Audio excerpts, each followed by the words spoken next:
Good afternoon, everyone. We're going to give it a few minutes while folks start to trickle into the webinar. So we will keep you on mute until then.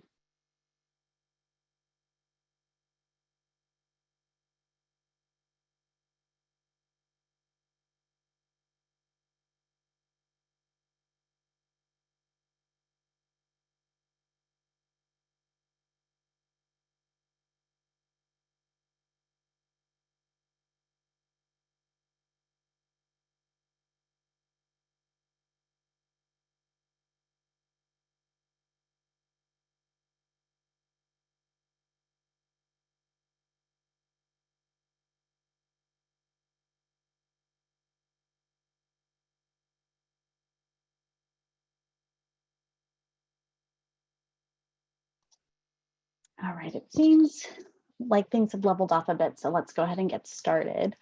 Good afternoon, everyone, and thank you for joining us today for our second work group on the Clean Vehicle Rebate Project, or Cbrp, for the fiscal year 2022-23 funding plan development.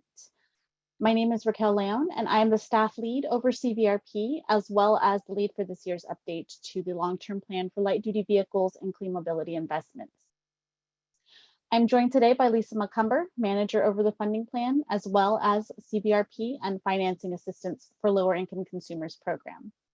I'm also joined today by the Cbrp administrator, the Center for Sustainable Energy, or CSE, who will be providing an update on the analysis of various program change scenarios.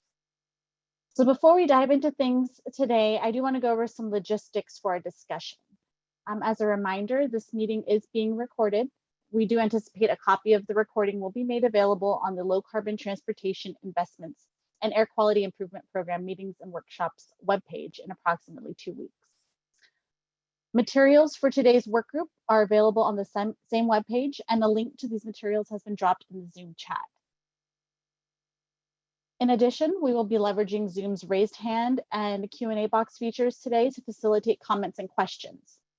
If you would like to submit comments or questions in writing, please use the Zoom Q&A feature, and we will address policy-related questions verbally for the benefit of all attendees. Please remember to state your name and affiliation when making a comment or asking a question. And we ask that you hold your questions until the discussion period toward the end of the presentations today. Of course, you're more than welcome to drop your questions in the Q&A box along the way, and we will address them during the discussion period. If there are Zoom disruptions for any reason, including malicious intent, we will immediately end today's meeting and send out another notice to reschedule. And lastly, we aren't able to allow anonymous meeting participants for security reasons, so please make sure your name is clear on the Zoom platform.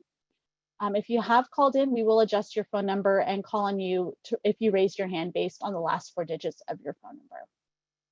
And if you are a member of the media, we ask that you please submit all questions through our Office of Communications. Their email is comms@arb.ca.gov. That is comms@arb.ca.gov.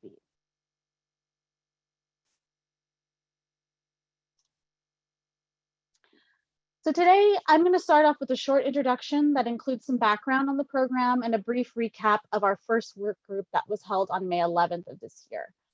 I will then turn it over to CSE to walk through the analysis of various program changes under consideration that were discussed in the first work group. We'll then cover some key takeaways and open it up for discussion on potential program change considerations for Cvrp to be included in the fiscal year 2022-23 funding plan for clean transportation incentives. And we'll close with discussion of next steps in our public process.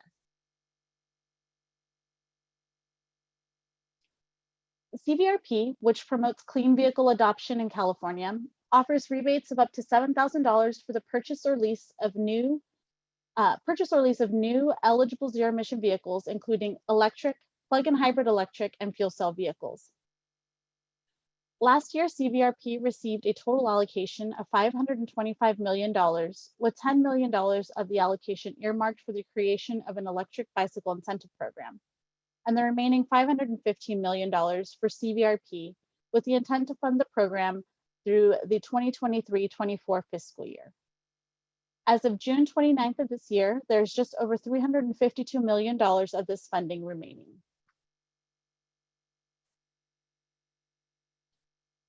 Last year's budget allocation also included a requirement for Carb to provide a plan to phase down the rebate based on ZEV sales numbers.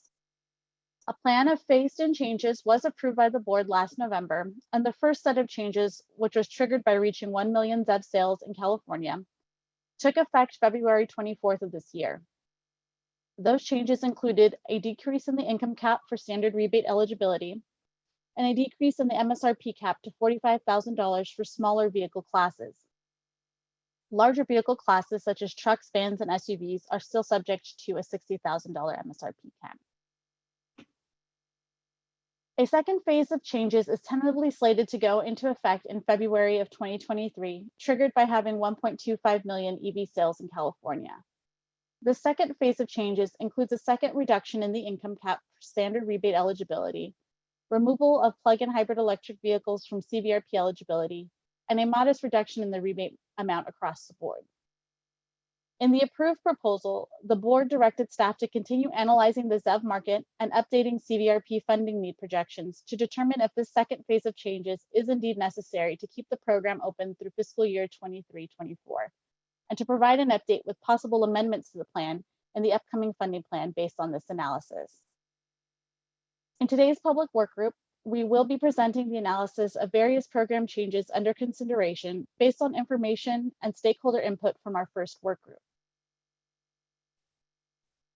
As I mentioned, we held our first public work group for Cbrp on May 11th of this year.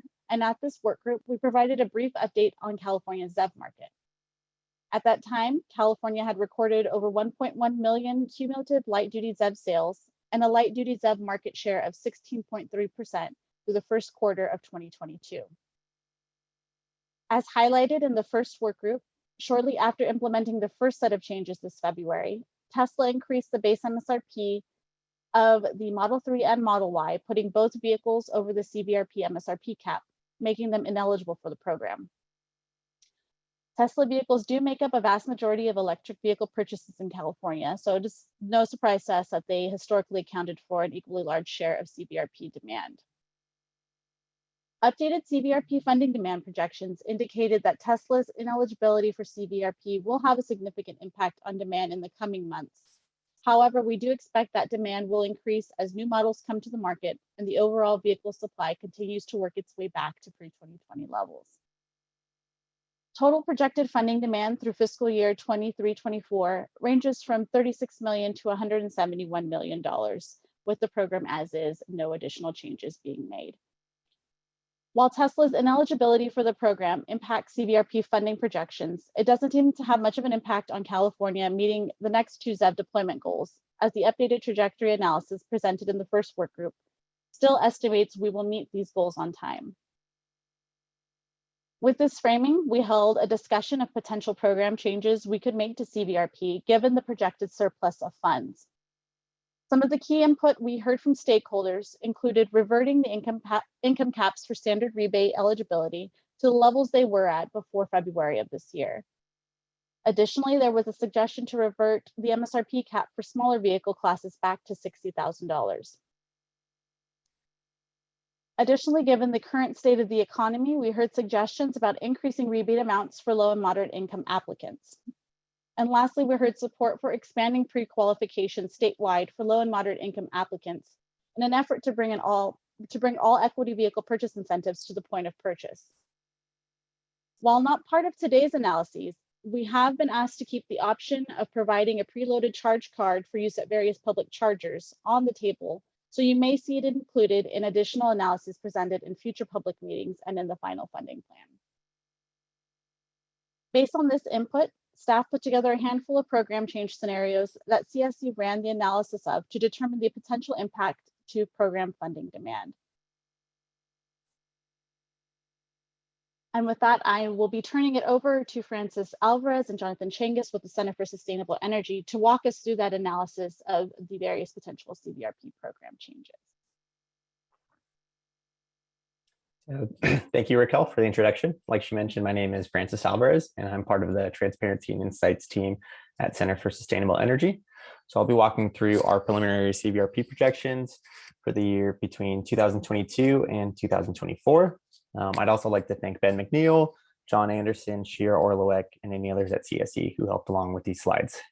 Another thing to mention is these slides are available on our Cvrp website, and you can find them under the Program Reports tab located on our webpage. Next slide.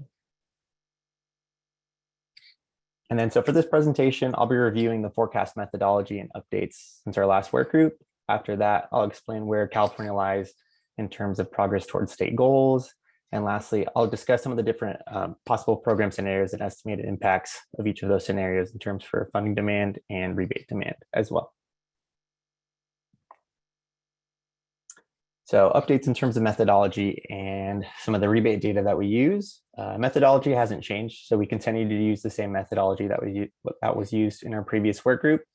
For those who are unfamiliar, we use a forecasting method that was developed by the research team at Meta, who was previously known as Facebook. In terms of our Cvrp rebate data, we have some new updates there. We collect Cvrp rebate data from March 2010 all the way up until March 2022. So one thing to note about that Cvrp end date at March 2022, we now have 1 month of available data past those 2022 February program changes. So like Raquel mentioned, there's the Msrp cap reduction to $45,000, and there's also the income cap reduction that we're now collecting data on. As for California EV registration data that we use for our state goal benchmarks, we collect that from March 2010 through December 2021, and that's provided by IHS Marketplace. Some other changes to our methodology that are worth noting in this round of updates is we now separate Tesla and non-Tesla BEV rebates into their own respective forecasts. The reason this was done is there's some other advantages to separating the two groups. Because of Tesla's recent program exclusion, we can now, in a sense, turn them on and off in terms of future projections, so that they'll no longer be included in next upcoming benchmarks.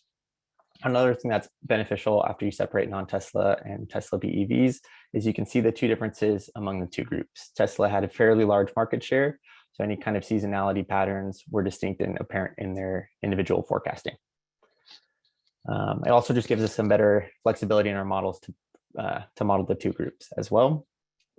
Some other updates in this round of methodology changes are the way we calculate our income cap impact estimates. So those have been updated in this round of updates as well, compared to our last work group meeting. Next slide. So I mentioned some of those February 2022 program changes, and because we only have 1 month of data available for these changes, we still have to model them and incorporate them into our forecasts. So we have some forecast bases that I'd like to bring attention to which we use in our modeling. So the first one is based on the income cap reduction. So we took a look at single filers, head of household filers, and joint filers. And we found out that the income cap reduction would have an impact of roughly 13% of all of those reduction in all of those rebates. As for the $45,000 MSRP cap just for cars, which was originally set at $60,000, that has a much smaller impact, just expecting to reduce program participation by about 1% or less of all rebates. One thing to note about that $45,000 MSRP cap is that was set in place before, and then it wasn't until recent months where Tesla increased their MSRP amounts, further excluding them from the Cvrp program. Taking a look at Tesla participation, we found that makes up a portion of about 60% of all current rebates. So some things to note about that forecast basis is it's just provided on historical data from February 2021 through October 2021. And then once forecasted, the resulting percentages may differ slightly from that. Another piece worth mentioning with those different forecast bases is there's likely to be some kind of overlap between the different comparisons. So for example, those who are ineligible for the income cap might have some overlap with that $45,000 MSRP cap reduction or an exclusion in the Tesla program participation. So once we do total them all up, we'll see that text box on the right-hand side of the slide. So the total estimated impact of program changes and Tesla program removal is expected to range anywhere from about 63 to 68% reduction in all overall rebates. And Francis, just to be clear there on that point, the Tesla program participation removal was driven by, of course, the MSRP caps as well. And so the 45,000 there in the 1% is for the non-Teslas. that would be removed from the program. Is that correct? Correct. Yeah. Thank you for the update, Jonathan. Yep. And that brings us to our next slide. So those were all program considerations that we incorporated into our modeling for February 2022. But it's also worth noting some of the other considerations that we didn't include in this round of forecasts. Some of those exclusions are we didn't consider any future model releases. That's absent in our forecasts. We're also excluding any supply chain considerations into our forecasts. And we're also excluding those pre-slated 2023 program changes, which included deeming PHEVs ineligible, further reducing the income cap, and also just reducing rebate amount by $250 across all the possible rebates. Next slide. So that brings us to our cumulative EV sales projections for state goals. So if we look down at the figure, we have two different lines. The first solid black line starts at 2010 and continues to the end of 2021. So that solid black line is the number of historical cumulative EV registrations. And what you can see from there is we've already nearly surpassed our 1 million benchmark by 2023. I know there's some more recent data within the first quarter of 2022 that also supports that we've already surpassed that 1 million goal by 2023. So picking off where that black line ends, we have a dashed green line. That is the middle estimate of our middle estimate of our projections towards state goals. So we can see that it looks like we're on track to surpass 1.5 million by 2025, and that's a fairly optimistic goal. We've surpassed it by maybe a year or so. The next goal at 2030 is that 5 million goal. So with all the program changes and current forecasting, it seems that we're still on track to surpass that 2030 goal. Some things to note in those forecasts is we also provided Tesla being excluded in the program. So even with that exclusion in our forecasting, it seems that state goals are still on track for that 2030 goal.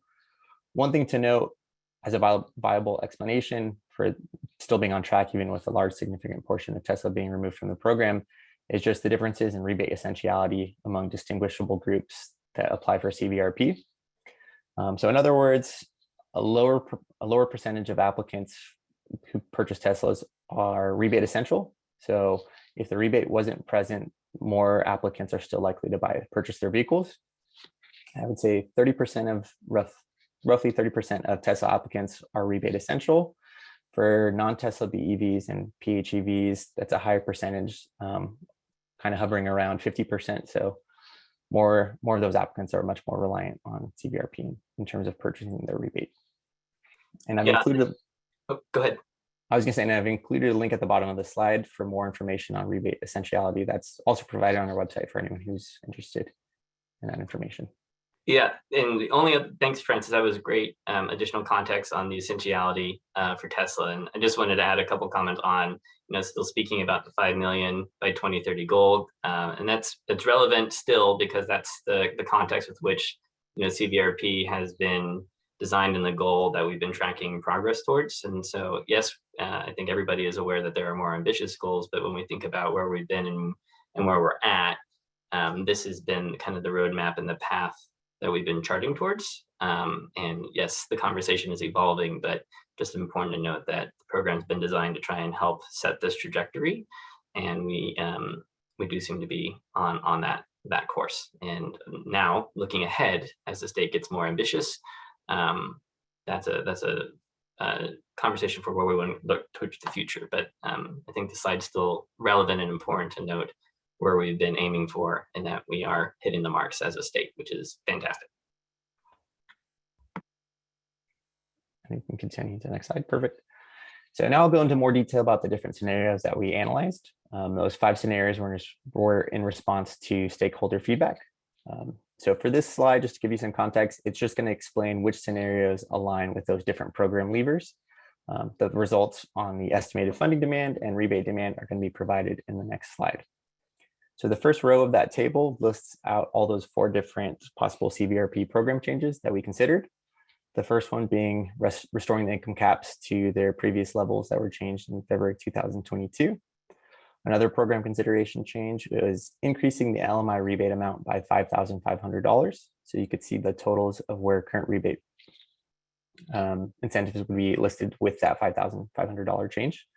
Something to mention about this program change is it's non-stackable with other incentives. So if there's anyone who qualifies for the LMI increased rebates, and if they previously qualified for other rebates within California, they're not able to stack those two incentives together for their purchase. A slight variation to that is the increased LMI rebates amount, increasing the LMI rebate amount by $2,000. So similar, you're increasing the LMI rebate, but in this scenario, you're able to stack incentives with other program changes that you qualify for. And the last program change that we've included is a statewide rebate now for LMI increased rebates. Something to note about that is there currently is a rebate now program, but it's only in effect in San Diego and the San Joaquin Valley. And just a comment on the stacking piece, because that's a pretty important one, is that under the current rules, of course, Cvrp can stack with the Clean Vehicle Assistance Program grant or the Clean Cars for All vouchers as well. And the idea of a $5,500 increase would be that instead of having to apply to both of those programs to get the full award, you'd be getting it essentially through a single program. And I believe that's the rationale for not stacking. And so it's not taking away any kind of incentive or assistance. It's actually simplifying the process in some ways. And I do believe that access to the loan portion would still be available. So it's not, just to be clear, not taking away any kind of access to funding. It's more of a simplification of process versus the $2,000 one maintains the stackability, but also is providing a net total funding when combined or stacked with some of the other assistance programs, just so we're clear. And rebate now was available, and it is, and it's not fully open just yet. Okay, and continuing through this table. So the first row represents our scenario 0, which is our baseline. So it doesn't include any of the program changes that I listed above. Another thing to mention about those program changes is they're slated to come into effect February 2023. So they wouldn't be in effect for another 6 months or so. That brings us to scenario 1, which would be a mixture of the income cap and rebate now statewide. Scenario 2 is including restoring the income caps, having the largest LMI increased rebate amount, as well as statewide rebate now. Scenario 3 still incorporates the high LMI rebate, but also statewide rebate now. And scenario 4 transitions to the lower LMI rebate and rebate now.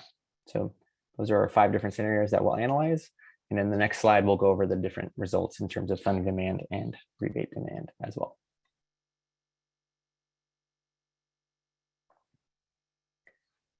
So this brings us to the different scenario comparisons. Our demand estimates range from April 2022 through the end of the fiscal year at June 2024. And just a reminder, these program changes would be implemented in February 2023. So going through the table from left to right, we'll have the scenario number, a scenario summary describing that scenario, the funding demand in terms of millions of dollars, the relationship or the difference between that funding demand to the baseline model, which is the first row, the total number of estimated rebates, followed by the difference in rebates in comparison to that baseline model. So for example, looking at the first grayed out row, scenario 0, that's just the baseline model with no 2023 changes.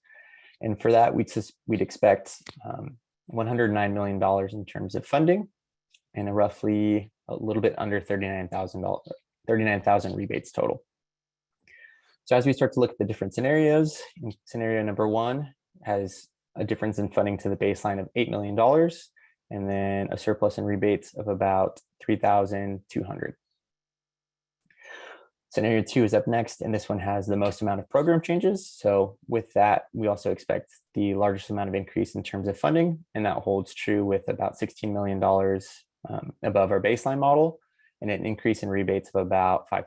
So the highest of any of the different scenarios.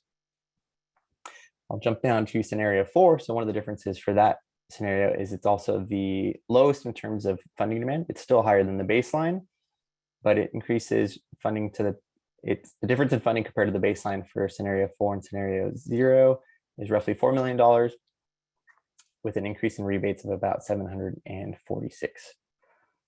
Something to note about these program changes are they're based on current models and with Tesla excluded from the program. So traditionally, the impact would have been much larger and would have had a sizable impact in terms of funding demand and rebates. But because roughly 60% of the program is excluded, that's why these different program changes may not be as significant or might not have a large enough impact at initial review. And with that being said, that wraps up the different 5 scenarios that we analyzed. If there's any other questions, I'm happy to take them now. Otherwise, I'll pass the presentation back to Raquel. Francis, I just want to add on a little bit there too. That was great kind of context about the impact of Tesla there. And I do want to kind of make sure we take into account that there's never been a linear growth. I know we show a very small curve in adoption as far as progress towards goals, but the reality as far as applications and Cvrp demand is that it's highly volatile. It is peaks and it is valleys, and we are currently definitely in a lower part as far as demand is concerned with recent history, really since the launch of the Model 3.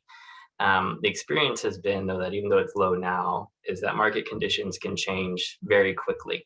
And I think that's part of the rationale too, is not swinging too far too quickly could have adverse consequences potentially, as far as just not running out of funding overnight. So I believe that's part of the considerations that though the volume in the market is in a very weird place right now for a variety of reasons. As we noted, we didn't model out supply chain issues. We didn't model out what the impact could be of another MSRP cap change for Tesla, or the introduction of a vehicle that has that from Tesla that would be Cvrp eligible, which could dramatically shift these numbers. So I think part of as we are digesting this, and we shared earlier that there's $350 million available, and none of these numbers are anywhere close to that.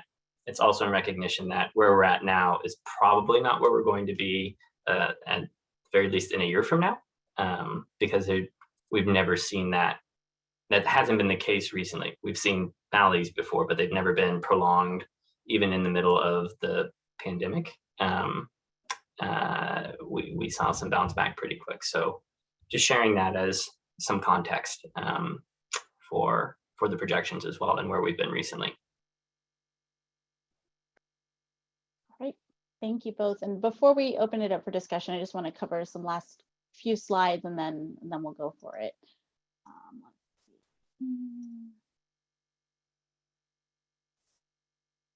So as Jonathan and Francis have described, the various program change scenarios are expected to only have minor impacts on the program budget as long as Tesla remains ineligible for Cvrp. As a reminder, this analysis does not include upcoming ZEV model releases, which we know there will be many in the next couple of years. So based on this analysis, we will not only be able to shift the program's focus again to consumers who need the most assistance, but also indicates that we will have sufficient funding to support these upcoming ZEV model releases. Additionally, these potential program changes do not appear to negatively impact California's progress towards 5 million ZEVs on the road, as we still look to be on track to meeting those goals on time and potentially earlier than expected. And so with that, we will be opening it up for any questions, comments, and suggestions based on today's presentation. If you would like to make a comment or ask a question, please use the webinar feature to raise your hand. For those using Zoom online, please click the raise hand option on the Zoom navigation bar under the Participants tab. For those using Zoom on a mobile application, please click the raised hand option in the More tab.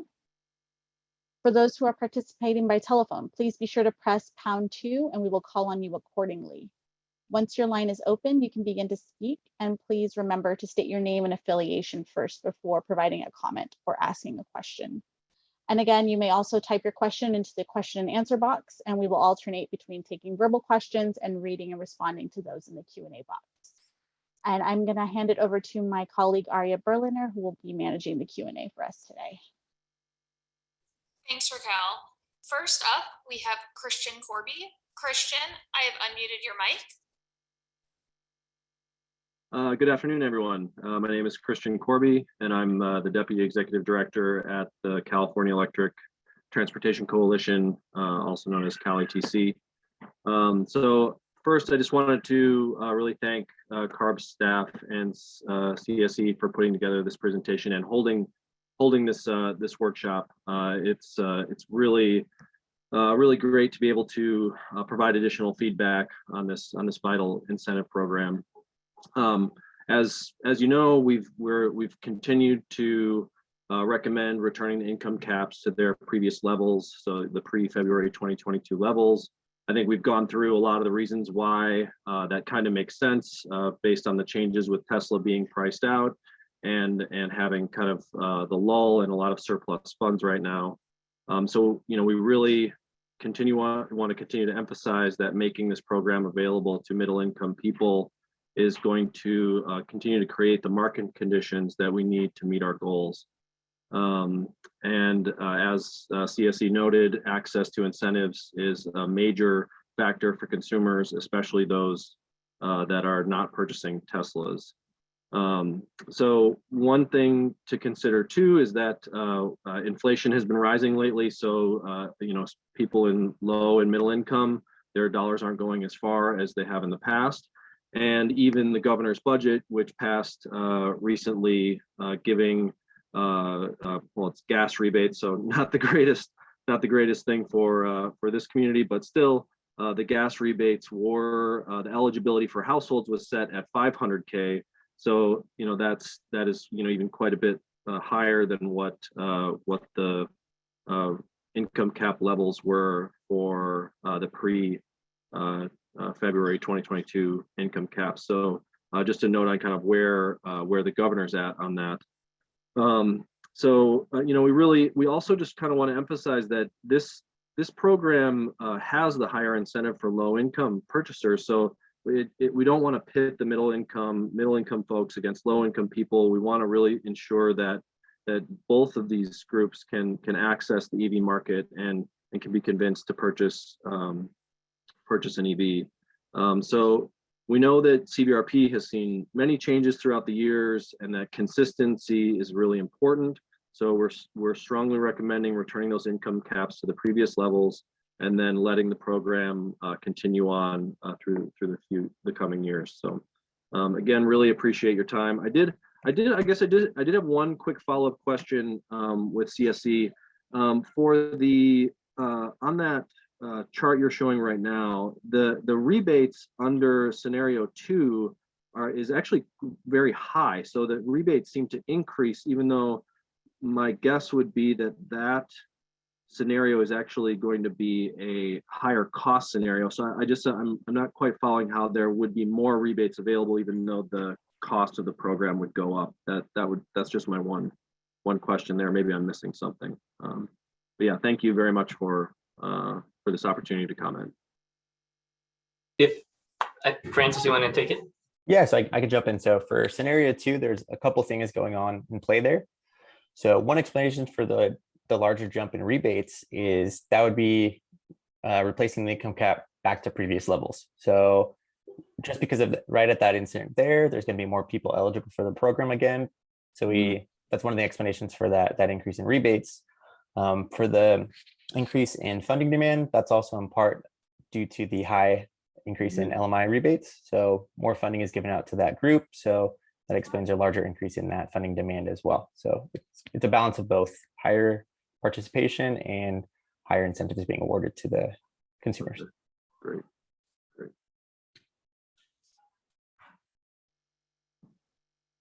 Great.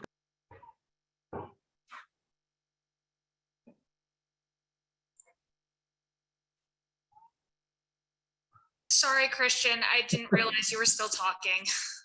Sorry, that's okay, Aria. I think I thought I had been muted, so thank you. But I want to say that explanation makes a lot of sense.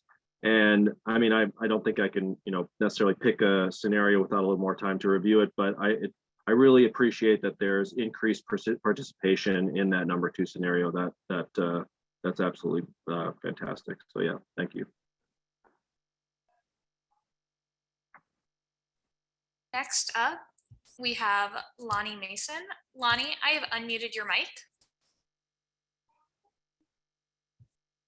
Can you please go over again Now you said, well, first of all, I'm sorry. My name is Lonnie Mason. I'm the Executive Director for First Generation Environmental Health and Economic Development based out of the Bayview Hunters Point community. You said something about Tesla, removing Tesla from the program. And I just wanted a little bit more clarity on that, because prior to that, Tesla took well advantage of this program. And there were a lot of individuals who were able to take advantage of that rebate with the money, right? And so we're still not focusing on the disadvantaged community. I know the other guy said we don't want to pit, middle class against, low income, but there was there were data analysts that was recently done, and they gave the percentage wise, and what they said that 5% of the people who took advantage of this program came from the African American community, which we know was false. That was untrue. That's not a fact.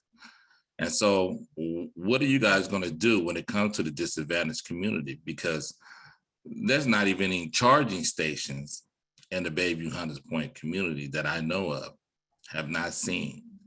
What are you doing to work towards those disadvantaged communities to give them the opportunity, and also increasing the rebate as well? Because this is something we brought up at the last meeting about increasing the rebate. But that 5% is bogus. It's more like maybe 0.5%. Because, and I see you, Jonathan, but I'm telling you the truth. I'm telling you the truth, because Bachmed said that they reached out. Yeah, Lonnie, you're for Cvrp. So Bachmed's a different program. For Cvrp, we know. No. I understand. But we're talking about the electrical. We're talking about the electrical car vehicles. Yes, right. Yes. Okay. So for Cvrp, you're right. It is less than 5%. We know that it's about 2%. It are folks from the Black community that have been able to participate successfully in the program. Absolutely, it's not 5%. So that's a different number for, I don't know which program that was where. Okay. Yeah. I don't even think it's 2%. Definitely not in the Bayview Hunters Point. I'm just going to be honest with you. You can go to any community here in the Black community in Northern California. You're not going to see any charging stations. You don't see, I've been through Richmond, I've been through Vallejo. I don't see it. It's not there. They're not given the opportunity to take advantage of this program. And not only that, Carb is not helping those individuals, grassroots organizations in those communities to be able to reach out and talk to the people in their community about this program so they can take advantage of it before the money runs out again, like previously where Tesla took advantage of it. There's no argument that those two factors are directly related. The availability of charging is also directly going to impact the ability for those communities to participate in the incentive programs. And we're not going to be successful in really bolstering participation in a vehicle space if there's no place to charge it. Those things have to go together. Historically, the Energy Commission has had the lead on supporting from the state side vehicle infrastructure. And this is something that's been brought to their attention by folks for a while, and that they're looking to address in the launch of their next block grant program to fund infrastructure that is going to have much more of a heavy emphasis in putting stations in the communities that you're talking about. And with that, then Carb and the programs, not just that CSE has through Cvrp, but the air districts, the financing assistance, they have to then help handle with intentionality, the financing, the funding, the making the vehicles accessible from a financial component.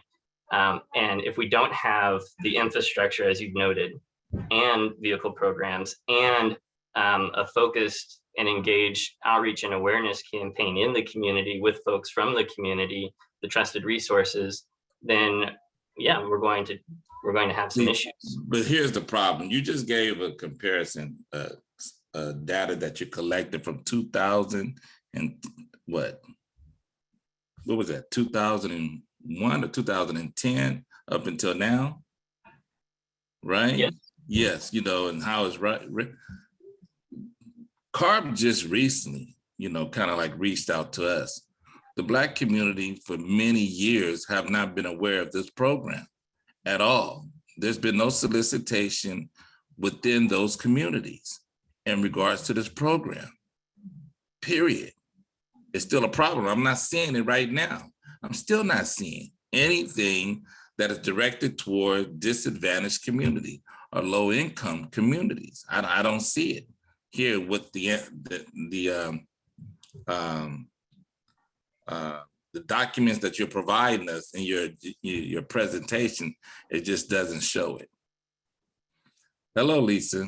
Yeah, so I'm just saying, we got to work a little bit more harder towards that, you know, and we got to do something about it, because I'm not seeing it here. I'm just not. Because they were not involved. They were not included in this process. They weren't. And let's keep it real. Let's keep it real until we brought it to their attention. Now it's on their, you know, agenda, but we got to see something. I'm not seeing it from your presentation. That's all. Thank you.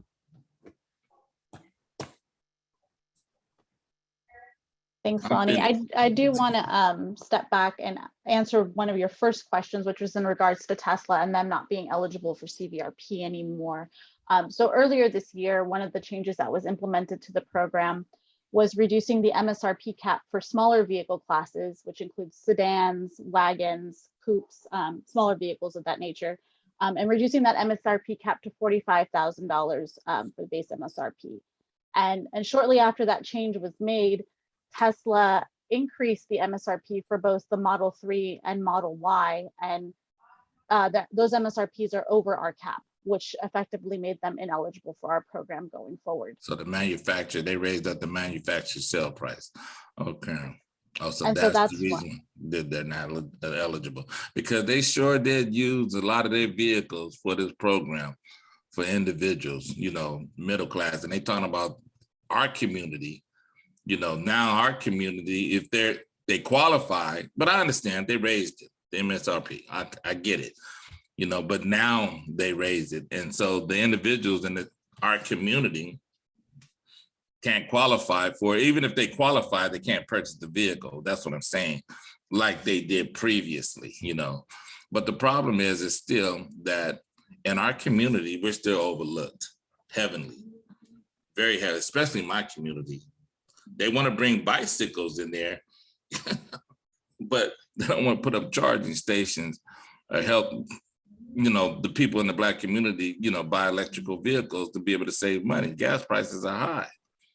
This is the reason why we're saying, you know, increase the rebate, give them the opportunity so they can qualify for this. They've been taken advantage of well for a long time, haven't received the opportunity, haven't given any information on this at all.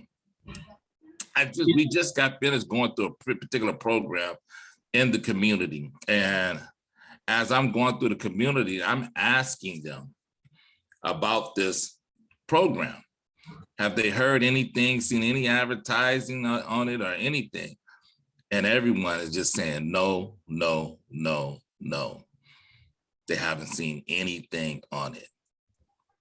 I just got finished completing the program, you know, so within our community, and we reached out a lot, you know, for this particular program that we were a part of. It was a water collection program. And so therefore, to see if there was any contamination within their household. And I, you know, asked them this question. I said, have you heard, you know, about the program, the rebate program for Clean Cars for All? And they have not heard of it. No one. I said, did you get any material in the mail? Nothing. So it's a problem. Yeah, and Lonnie, something needs to be done.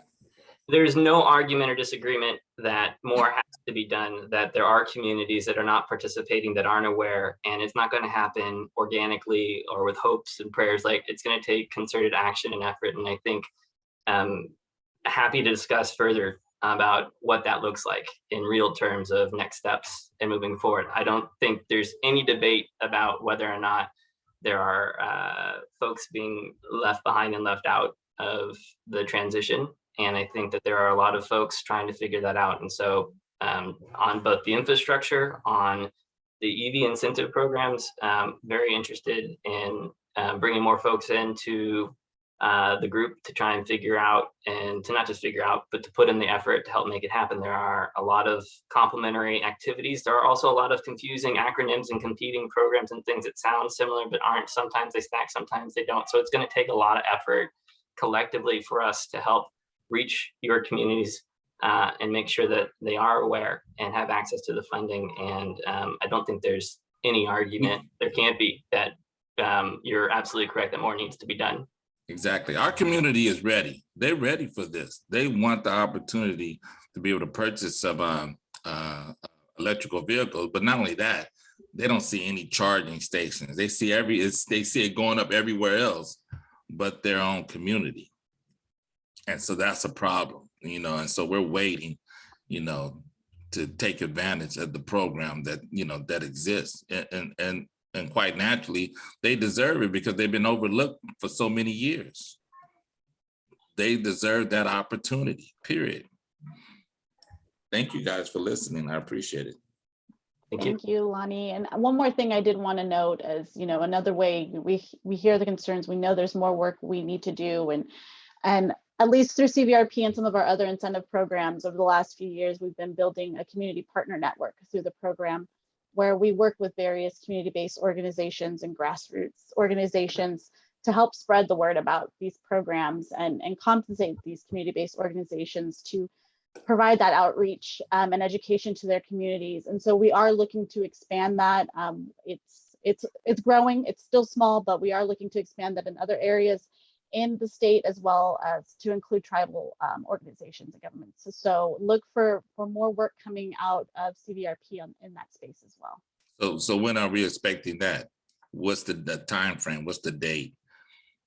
So we already currently have a network in place, and Jonathan, I don't know if you want to speak to more about timeline of expanding the network, but that is in our timeline over the next year or so to continue expanding that.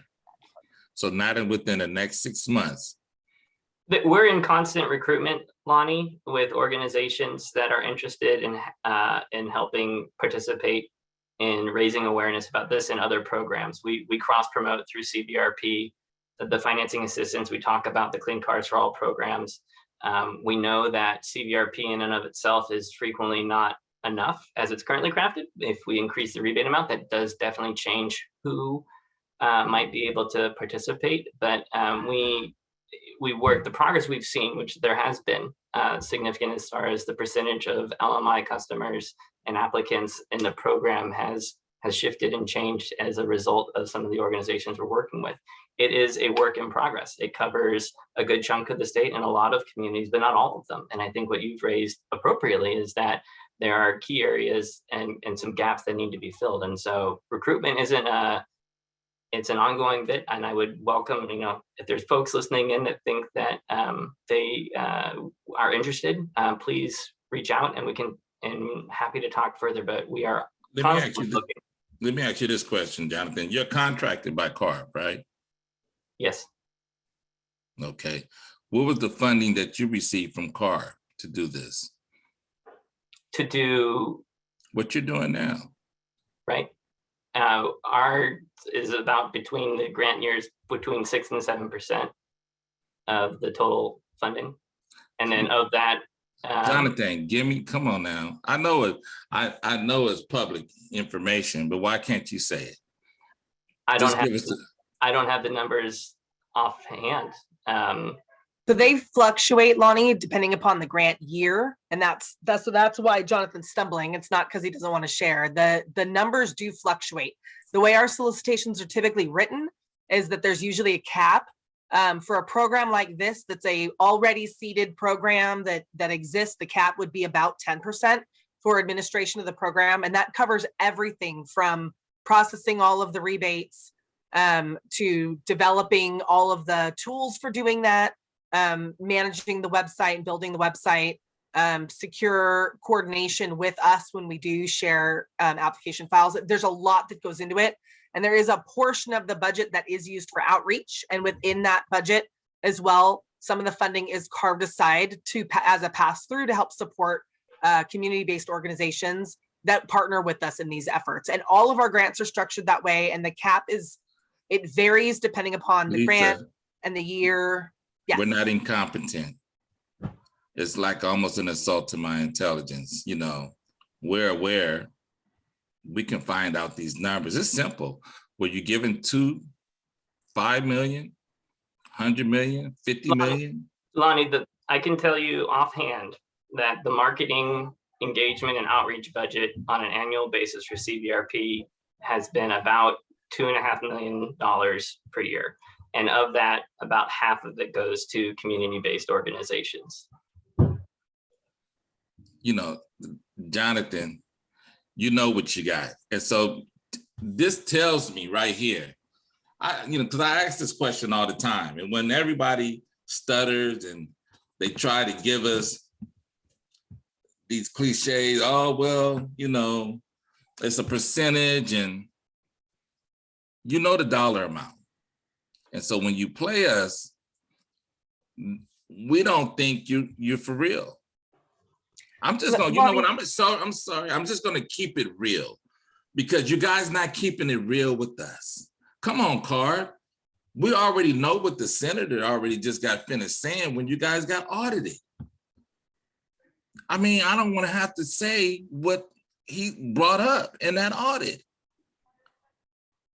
because it was a disgrace to hear that. And that's what I feel. And that's what I feel was going on right now. Lonnie, I want to apologize. About, Lisa. Go ahead. So I know I said I want to apologize because my intention is not at all to not be direct. And most of the folks on here that we work with know of all people, I'm trying to be extremely direct, and I'm not at all trying to play hide the ball or make the numbers confusing or be insulting. So I apologize if that's how my response came across to you. I simply was just trying to lay out kind of give you the lay of the land for how things are structured. I'm more than happy to provide the actual direct numbers. That's not a problem at all. We are happy to do that. They are public numbers. That's not a problem. I would simply just like to know what numbers you're looking for so that we can pull those for you. And I'm happy to do that for any of the grants that we oversee. I received the grant. I can tell you what, if someone asks me, I can tell you what we received and the amount and what it was for. I mean, you guys can give us, what is your marketing plan? What was the budget, for the marketing plan? Right. All of those things. But I'm just saying, you're not answering my questions. You're going around. It's almost like you're beating around the bush. I'm just going to keep it real because I got to stay on top of you because for so many years, you overlooked our community, period. Point blank. That money went to individuals in the middle class who had, the money to purchase the electrical vehicles. They took advantage of the program. Tesla had their people. You said it, Lisa, in the last meeting. Yep. I don't disagree with that at all. And again, I'm not trying to hide numbers or make it difficult or not answer your questions at all, Lonnie. I want to be clear. If we didn't answer the question the way you wanted, then I didn't understand the way that what you exactly were asking. So if there are particular numbers that you'd like to see, again, I genuinely am more than happy to provide those to you. I don't have them in front of me at the moment. I've got the slide deck and things like that in front of me at the moment. So I would need to follow up with you for numbers. And I'm not saying that to try to pass the buck either. Let me be clear. I want to be as genuine as possible and provide you with whatever information and data that you would like. So I apologize if the information I provided wasn't what you were looking for. I would love to talk with you more to find out exactly what you're looking for. If it's that you would just like the straight grant sheet for the grants to see how things are budgeted and how that came to be from within the solicitations, I'm more than happy to provide those to you. And I mean, Lonnie, understanding your question as best as I think I do right now, the annual budget in a given year is about $11 million to administer Cvrp. About 60% of that is dedicated to the application processing, maintaining the folks that have to do the income verification, man the phones, help folks get through the application process. We maintain, depending on the day and the week, 6 to 9 different languages that we provide fluency and literacy support to folks that don't speak English. And so the bulk of the processing and the program administration is that. Next is pretty close is the platform. We need to maintain, there's a lot of personal identifying information that needs to be protected and maintained. So the platform and the website and the software necessary to provide that confidence is another significant chunk. The transparency and insights group is the portion of the budget and that's about 20% that's focused on the customer surveys. It's how we identify who we're serving, who we're not. It's why we know that we're only hitting about 2% because of the work that they do, the forecast like that what Francis pulled together. It's a team of data scientists, and we need that kind of level of expertise in order to capture the data and help inform decisions like the one we're having today. But Jonathan, let me say this, you're doing a lot of talking, Jonathan. We're just gonna move on because you're not trustworthy. Evidently, I know something. That's the reason why I asked the question. But you're not. You're not doing us a bit of service. So we can just, you guys can move on to the next topic because you're not trustworthy. I'm just going to keep it, you're not credible. The information that you're giving us right now. So Lonnie, I would really like to chat with you offline. I appreciate Jonathan walking through the numbers in the way that he just did. As you know, he really was trying to spell out the specific numbers for you. This is a new ask to me. I am not aware that you have wanted a breakdown of these numbers in this way. I'm more than happy to provide them once again. And so let's talk offline and let's make sure that you get what you need. And we'll show you the numbers from the actual grant documents so that you can feel comfortable with what you're seeing. All I'm saying, the total, could have just told us the total amount, period. That's it. Simple, but that's okay. We're just gonna move on to the next one. I got my answer.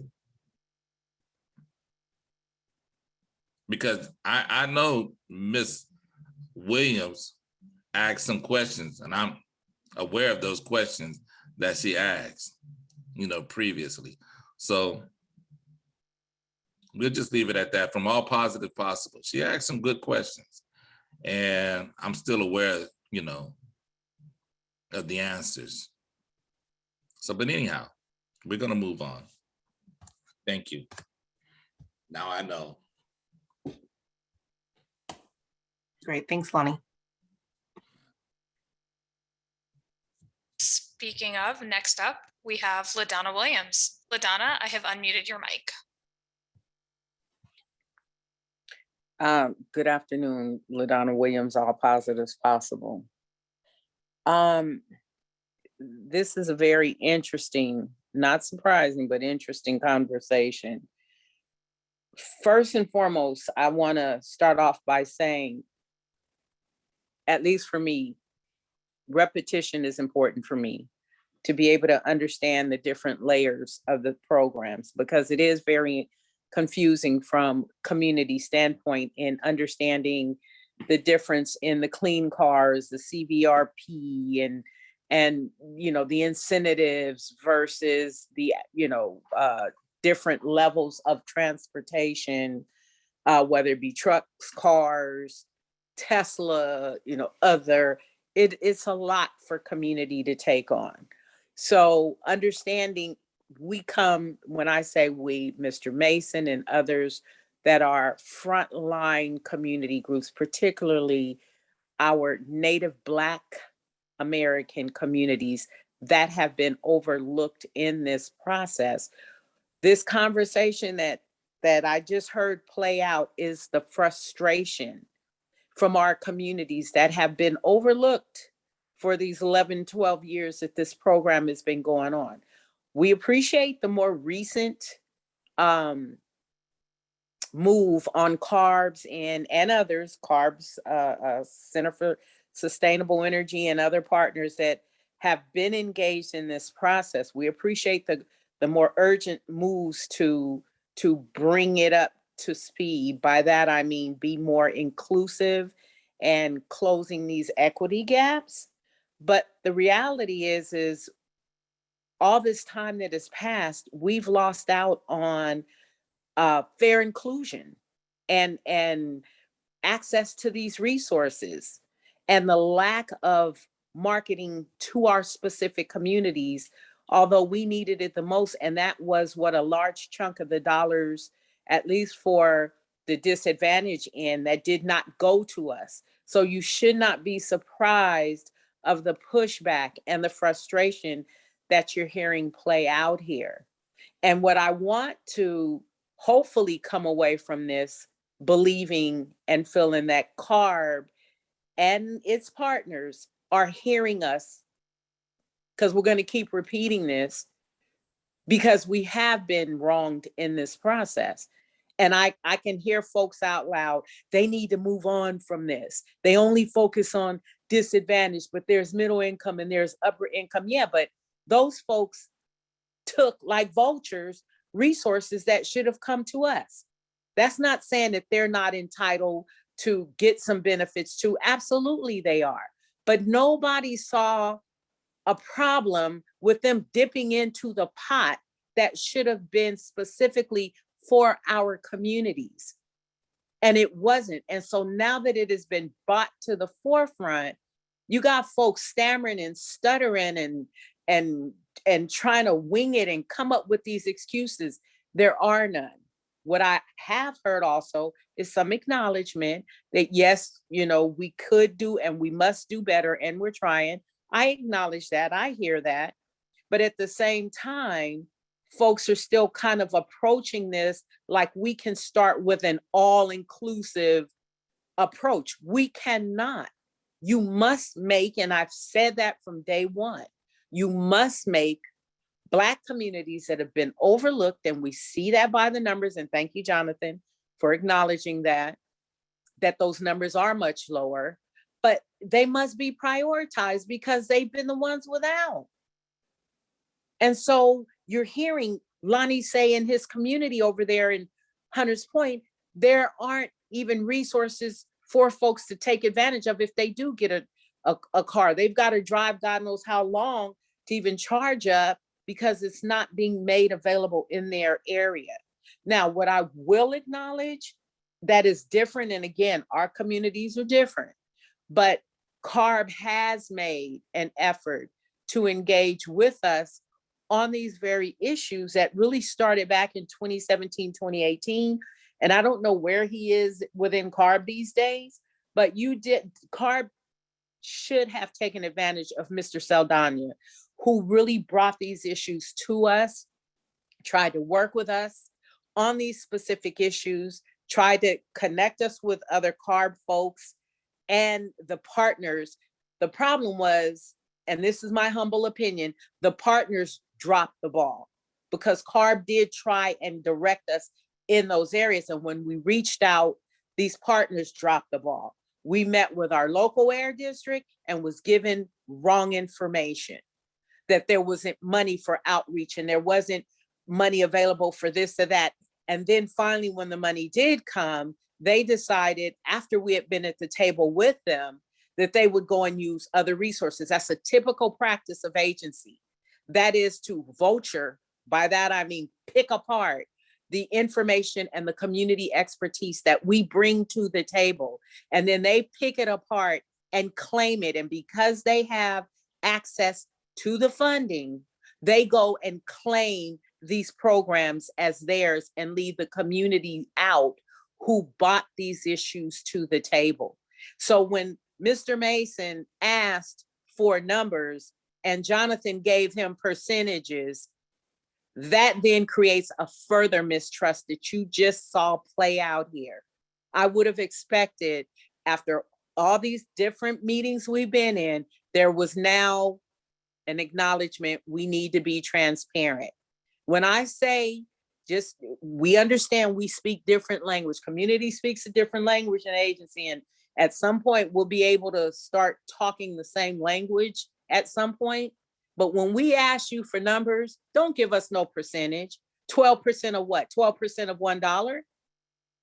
12% of 50 cents?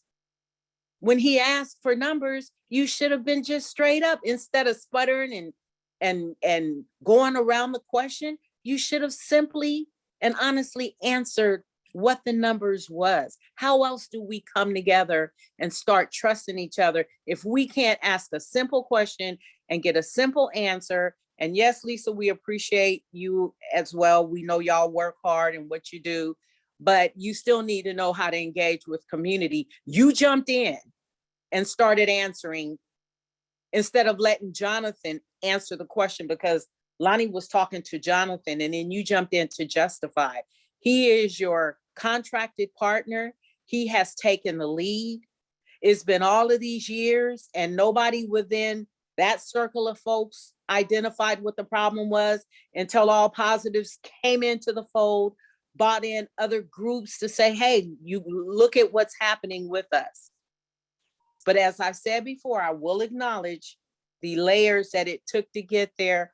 Carb did make an effort to try and engage us, and they're continuing to make an effort to do that. We are yet to take that next step and partner up with those that are contracted to really fairly share those resources that we know are in the hundred millions of dollars, because Cvrp is just one program.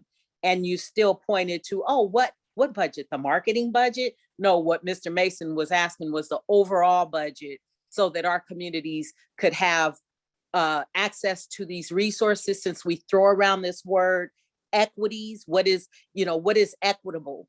What is fair and inclusion? Well, clearly looking at these numbers, that has not occurred for Native Black Americans in our communities that continue to have the lowest numbers.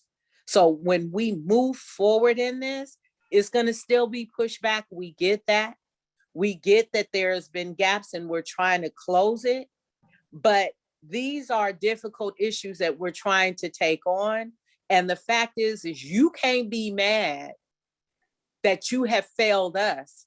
And then we're pushing back to say, hey, okay, we want what is rightfully ours. Others were getting it and they were getting resources that wasn't rightfully theirs, but they still got it without those excuses. And so now we don't want to hear the excuses. We want to see and have the resources to now effectively engage in these processes like others have been afforded those opportunities. So we are committed to this and understanding we have many other priorities as well, but we've made this a priority and trying to engage, but a lot of it still remains confusing as to what program is what, because they're broken up into all these different phases and levels to even understand. This is an incentive program that is different from being able to finance the vehicle, and it's different than the program that makes you eligible for this program. There's a lot of layers involved here. So excuse us if we don't get it right. We're not going to apologize for that because adequate effort had not been made to educate us on these issues. So we're playing catch up, but we're committed and we're going to keep seeing this thing through, and we're going to demand our fair share of resources as we move through this process. So thank you for listening. And it may be too little too late, but to try and answer as directly as possible, right? The admin budget, again, is about 11 to 12 million per year. And that includes about 2 to 2.5 million that is dedicated for marketing engagement and outreach to consumers. And that includes, it's now last couple of years has been exclusively focused on equity. We don't do a whole bunch in the standard rebate, the base rebate, that's subject to the income caps for Cvrp.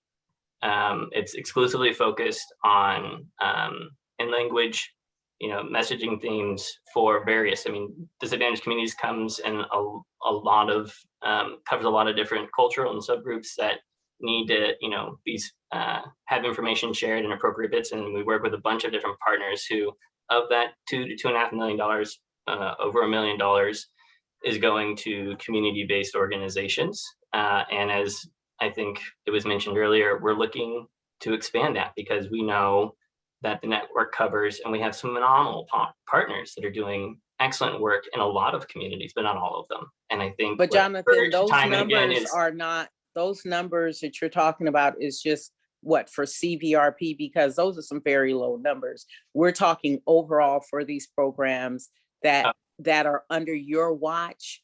That is more than just that, because one of the folks that you have partnered with gets $1.5 million or more dollars. And, we've had discussions as well. It's way more than the numbers that you're putting out there. But in order to move forward, I know you've got more on your agenda, and I know we're burning off the clock here. So we're good with moving forward. Just know that you guys are on notice. When we ask, be transparent, and then we can begin to trust the process. But as long as you skirt around the issue and you don't give real numbers and you play around with, just the marketing and the this and the that, come on now. We know what more of the truer numbers are, so we can move forward. Thank you. Thanks, LaDonna.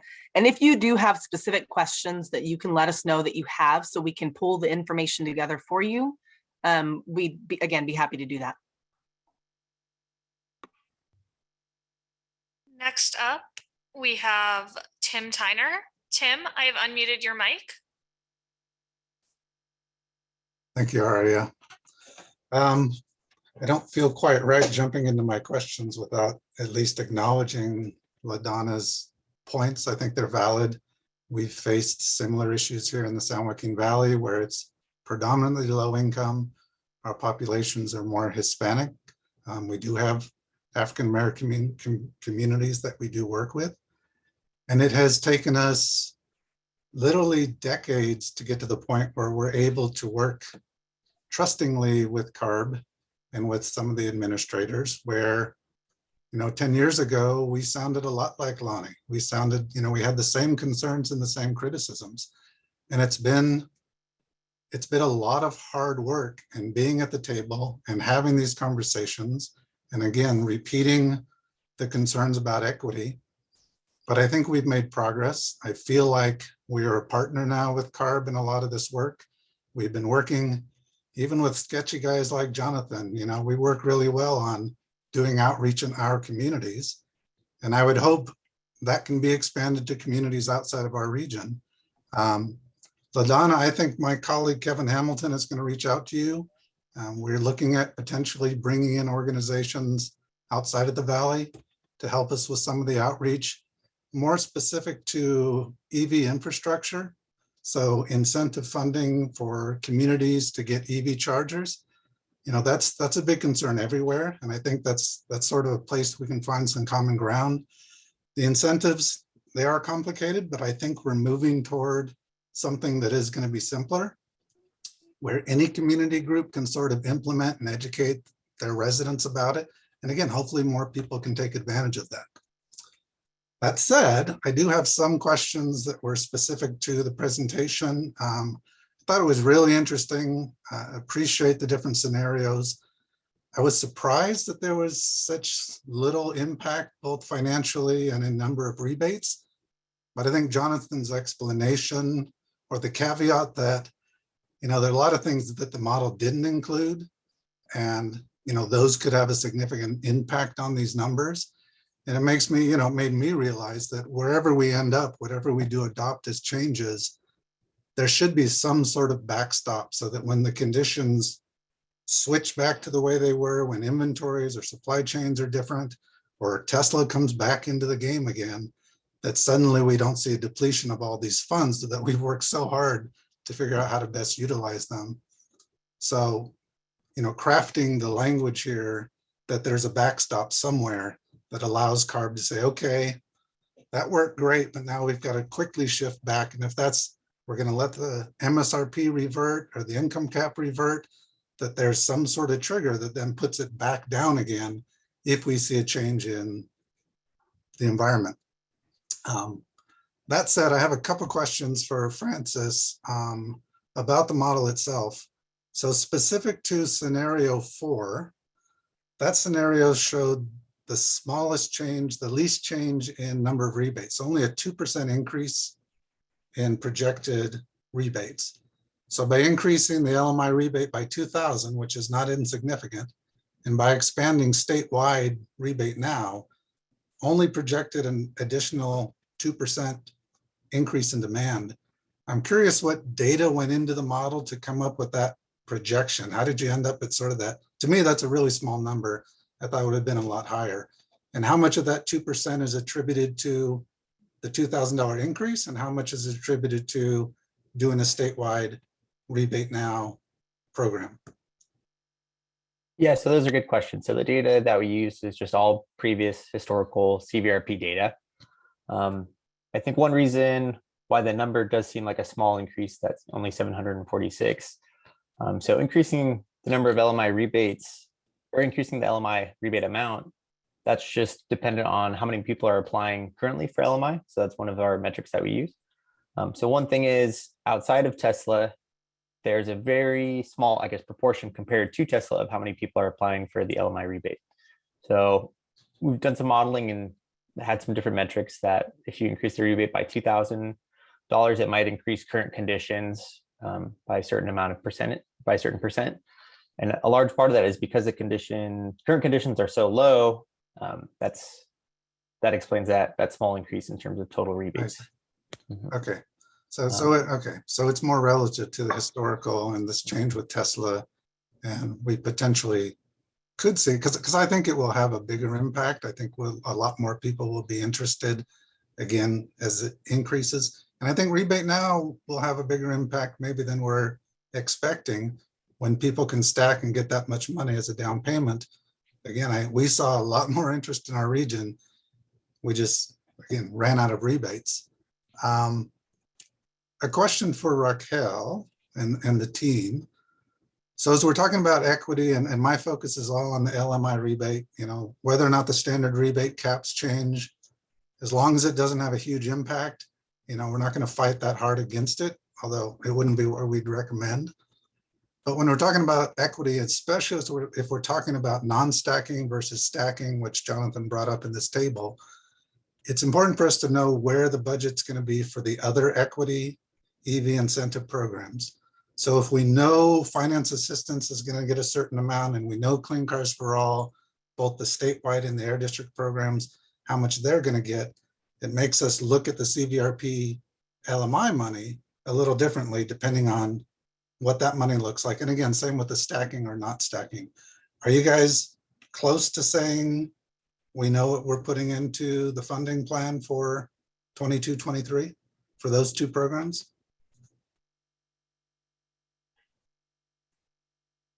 So I wish we could say we are, but as the legislature still has deferred on that portion of the budget, we probably won't know until sometime in August how the budget will shake out for both CC4A and financing assistance. So that's unfortunately a stay tuned conversation. We will, Lisa may have some more to add. We will touch on it again in our funding plan workshop that's scheduled for about 2 weeks from now on the 21st. I'll provide more information before we close today. That will cover the whole funding plan and maybe have some more additional information there on the budget. But I'll turn it over to Lisa if she has anything she wants to add. Yeah, I mean, really, the only thing to add is just that Cvrp has gotten all the funding it's going to get. And so what we've got in the pot for this program is what's there. And the other programs, I wish this is one of those days that having my magic 8-ball out would be great, but I don't have it. I don't have it handy at the moment. So more to come. Okay. I mean, I know I'm beating a dead horse because we talk about this all the time, but if we're going to look at stacking with finance assistance or with Clean Cars for All, then those programs need to have sufficient funding to be able to match what Cvrp has.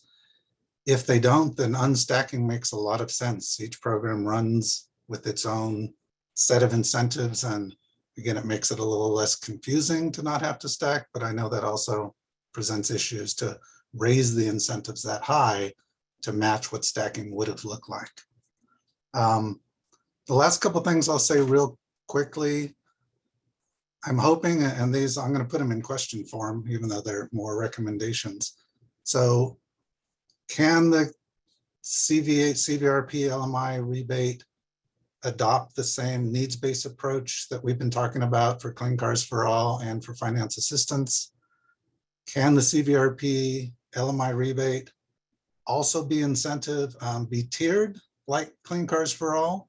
I know we're just talking about reducing it from 400 down to 300%, but I still believe that the way Clean Cars for All is structured with the tiers, and you've got the lowest 225% FPL gets the highest incentive, 300% gets a little bit lower, 400% gets a little bit lower.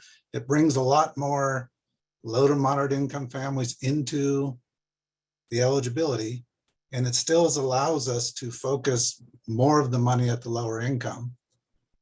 And then if we're able to do that, can we reserve a specific amount of Cvrp funding for LMI? And I know before the Tesla thing, the projections were that the LMI rebate is going to use up all the Cvrp money. And now that's not what we're looking at.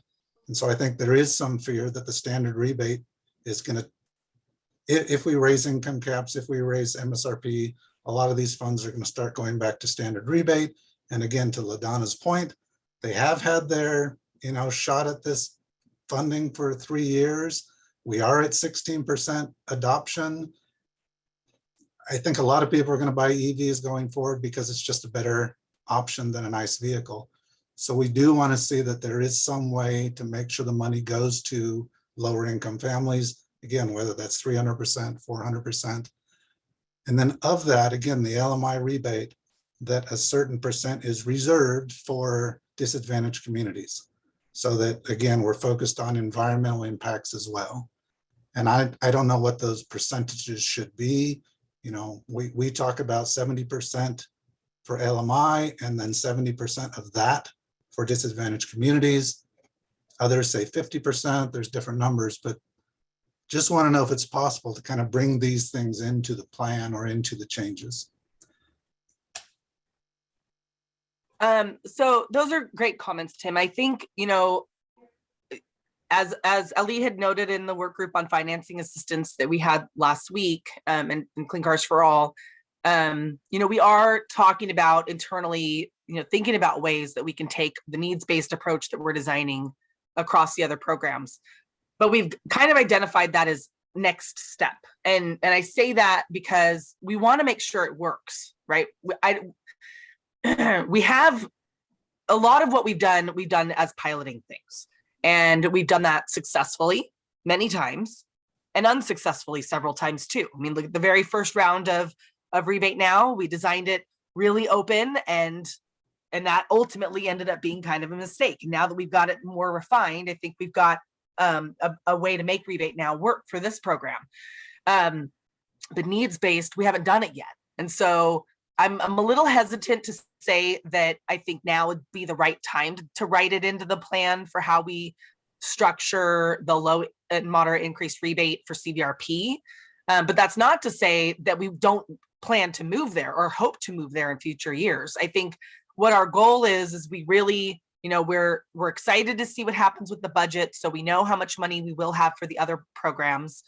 Again, setting the framework here, Cvrp is always intended to be the market technology pushing broader, the broader market program. And then the other programs have always intended to be the more focused, low income, disadvantaged community, really the more focused programs. This program is moving in that direction. We fully recognize that. It has already, we've already moved there, but it's moving even more. But I think that once we figure out what the budget is for the other programs and we can get those programs open, or at least get the financing assistance program and statewide Clean Cars for All open and test out needs-based. And I think we'll be looking to figuring out how that can be further adopted in the district programs for Clean Cars for All, how we can further adapt that this program. So I think we get there, but I don't know that we get there for this particular funding plan. And again, I'm just hesitant because we've got a lot of different things to pilot. There's a process that goes along with the policy, right? The policy we think is a good policy, but the process by which we implement it can be really complicated. And so making sure that we've got all the right tools figured out and that we've got all the right partners at the table and that we're really working through the challenging questions and finding ways to make sure we're hitting the right communities, to make sure that we've got things structured the right way. And our hope is that that gives us some insight exactly on how to tier the incentive amounts better too. I do think that doing something like a tiered rebate based off of the particular income is also the right policy. Again, I think we're going to test that a little bit in the other programs through the needs-based. And then ultimately, I definitely see that as something we consider here in future years. I just don't know that we have enough information about the vehicles to make recommendations that are data-based or anything. I mean, we can make recommendations based off of feedback and input that we hear from folks, but I think based off of good data right now to kind of show how we would structure it in different bins. And we could do a little bit, I mean, with this program, we've got the most data of all of them, but I don't know. I think it's a little early to go down that path with this program, but I am open. You know, the team and I would need to talk about it more too. That's not an edict. That's just kind of my off the cuff thoughts. Great. I appreciate that. And I understand that this is a process and part of our role is to try to push it to go as fast as it can. And, you know, you guys are going to make sure it can be implemented. And then hopefully we meet somewhere in the middle and something that works for our communities. Can I ask Jonathan one real quick question before I leave? Yeah, go for it. Can you guys run another scenario like scenario number 4 and include, this would be a huge change for CVRP. I don't know if it's doable. Include used BEVs and not just new? Or is that not even, is that a non-starter to have used? And I'm not saying all used, I'm just saying used battery electric vehicles. So I'm going to actually comment before Jonathan does, which is to say that for this program, we haven't brought used in for a number of reasons. All of the used data right now does reside with the other programs. I mean, Jonathan could speak to whether or not they could get their hands on used data beyond just the programs. So I'll let him respond to that. But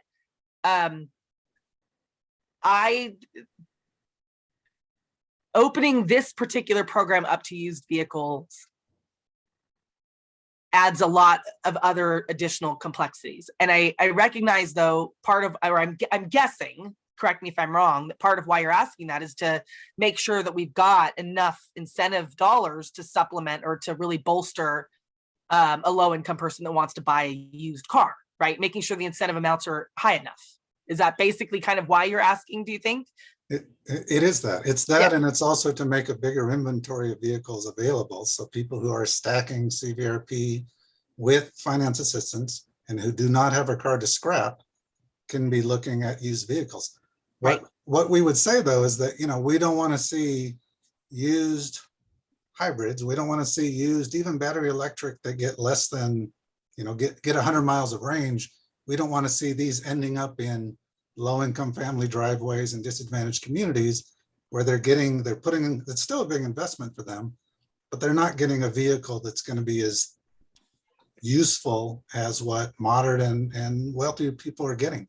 So I think we'd want to put some criteria in there that it would have to be battery electric. If it's used, it would have to have a minimum range of 150, 170 miles, maybe even 200 miles, so that it's not that far off from a new battery electric car. But hopefully, again, it brings the price down. Even by $5,000 makes a difference. Yeah. Well, I think what we would want to do first is address the issue in the other programs and make sure that the incentive amounts that we're providing there are high enough. And if there are, in fact, things we need to do within those programs to make sure that the incentives, you know, as much as we don't want to be complicated, but at the end of the day, all these programs are complicated already, right? So maybe, maybe there's a way that we look at a larger incentive amount for a used vehicle in the other programs that is specifically for a used BEV that's got a certain mile range or so forth. And I say that only because, again, adding in, and I recognize I'm saying this without a whole lot of detail for you, but it adds a lot of complexities. Adding in used dealerships where they don't currently exist in this program.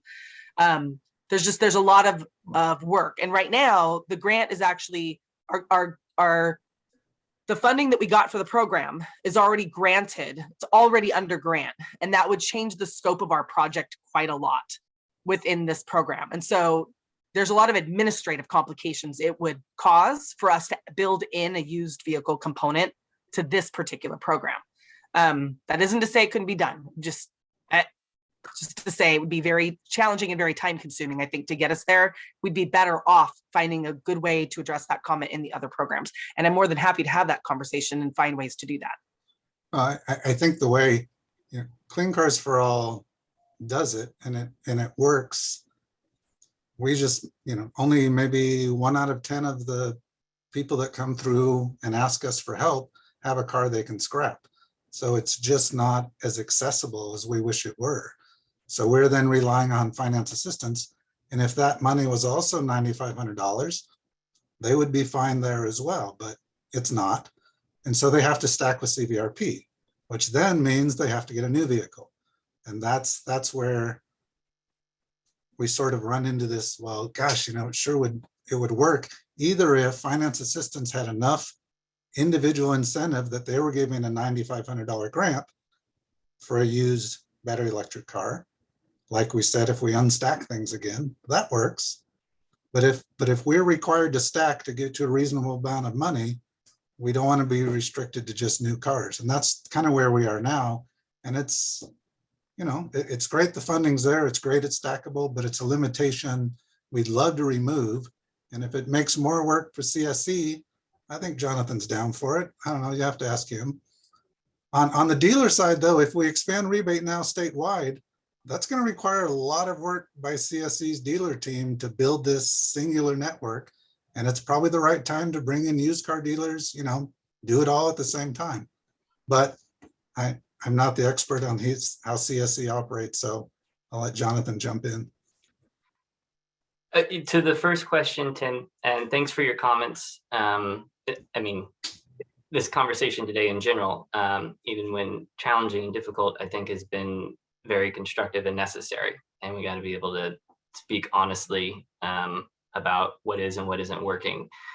With regards to used, yes, modeling is, Francis may be kicking me under the virtual table, but it is something that can be done. It is a different data set, it is different market and assumptions than the new market. It operates a little differently, but it is something that we're already working on for some other projects and some other spaces. So that's the easier part here. I think what Lisa's talked about, and I really just, the summation of the comments that have been shared today is really thinking about how do Carb's programs work together and work together with intentionality to not continue to serve who they served in the past, but to recognize where there's been deficiencies and really emphasize, as I think we've heard from the governor and a variety of other elected officials, on the importance of equity, and not just saying that, but as has been the challenge thrown down today, to demonstrate that that's something that we're actually committed to doing in deed and in action. And that means having complicated administrative conversations about where the 3 primary programs, right? Financing assistance,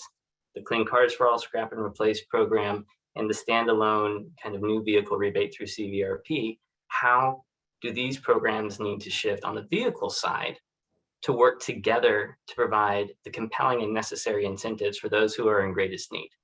And I think that we're having that conversation in bits and pieces in different places, but there is, as I think noted here, some work that can be done in the near term. It's a longer term conversation. I don't think we've got it figured out and solved here. Used, right, is an alignment issue, right? Used is an option in financing assistance. Used is an option in Clean Cars for All. Used is not an option in Cvrp, but we're supposed to stack currently, but we only stack sometimes and for some people and for some vehicles. To the conversation we had earlier, that is very confusing. And I think that's my biggest takeaway, and it has been for some time, is how do we not only get the policy right and so the design works out and we live within our budgets, but how do we collectively figure out the design, and then the implementation, and then the follow through, the measurement, we setting out goals. Are we progressing? Are we continuing to fall short? And then figuring out then what needs to change. Things are different now than when Cbrp started in 2010. As Tim, I think you noted, we are at 16%. The market's changed. There are more options, but there still is an infrastructure in a lot of places. So that's a separate piece that also has to be addressed. And that's what the Energy Commission and state has, the governor's administration has clearly identified that as a key priority as well. Now, infrastructure in general, or infrastructure in places where it's not currently and isn't naturally occurring, is, I think, a really important discussion for the CEC and others that they have to address. Carb's role, as they have been, is really on the vehicle side, and our role as their grantee is making sure we hear and we act accordingly and we adjust as the program has evolved significantly from where it was. It's got more work to do. I've heard that loud and clear, and I'm appreciative of the conversation today and look forward to moving beyond just the words to the action part. I appreciate that, Jonathan. I don't disagree with any of your points. I even wrote down your opening monologue because I want to use it again in a different meeting. I'll let somebody else talk. I've been hogging the podium. Thank you, Tim. I'm actually going to head over to the Q&A box really quick because we do have a few questions that have been waiting for a while to be addressed. First one, I'm going to kick, I have any of you guys on the panel that might know this off the top of your head. From Melody at SCE, do we know how many EVs are available under the 45,000 MSRP cap? I don't have the exact number off the top of my head. I know that when we made the change, I believe we only took 4 models off the eligibility list. So it's roughly what it was beforehand. But if folks want a specific answer to that, on the Cvrp webpage, there is an eligible vehicle list that will show you all the BEVs, PHEVs, zero emission motorcycles as well, may not be forgotten, as well as fuel cell vehicles. So I apologize, I don't know that number off the top of my head. Yeah, we can drop the chat in the chat, we can drop the link to the vehicle eligibility page, and we'll do that in just a few moments. The next one from George Suarez, does slide 12, so you can head over to slide 12. Does it only include EVs or are PHEVs included as well? It should include fuel cells, BEVs, and PHEVs. Okay. And then from Robina Sewell, we work closely with EJ communities throughout California who are very interested in accessing these programs, especially with gas prices steadily rising. One, with cost of hybrid and electric vehicles only increasing for purchase or lease, new or used. When does Carb anticipate applications being accepted? So for this program remains open. And I think, Robina, what you might be looking for is information on the financing assistance program. And that program, unfortunately, is not open just yet. We only have right around 10 to 15 million available for the program that we can run a solicitation with, and we've been waiting on the next budget because a $10 to $15 million program is very different than potentially a $100 million program when we're running a solicitation and asking an administrator to help design what the processing of that program looks like. So that's what kind of the delay has been for the program. But once the budget's finalized and we have funding, we do plan to get that solicitation out and get somebody in place for running the program moving forward. Question 2 from Robina is, has grant funding or administrator been identified for the programs? Is there more than one? There is. So right now there's just very quickly our suite of projects. Today, what we're talking about is the Clean Vehicle Rebate Project, which is our administrators, the Center for Sustainable Energy, who's joined us, and that this program is primarily for new purchases or leases. The Financing Assistance Program that I know that you're familiar with, that's currently overseen by either Beneficial State Foundation or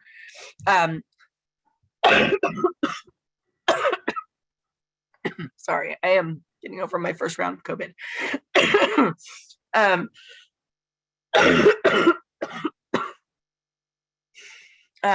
The Community Housing and Development Corporation, CHDC, who is in the Bay Area and runs our smaller pilot for financing assistance.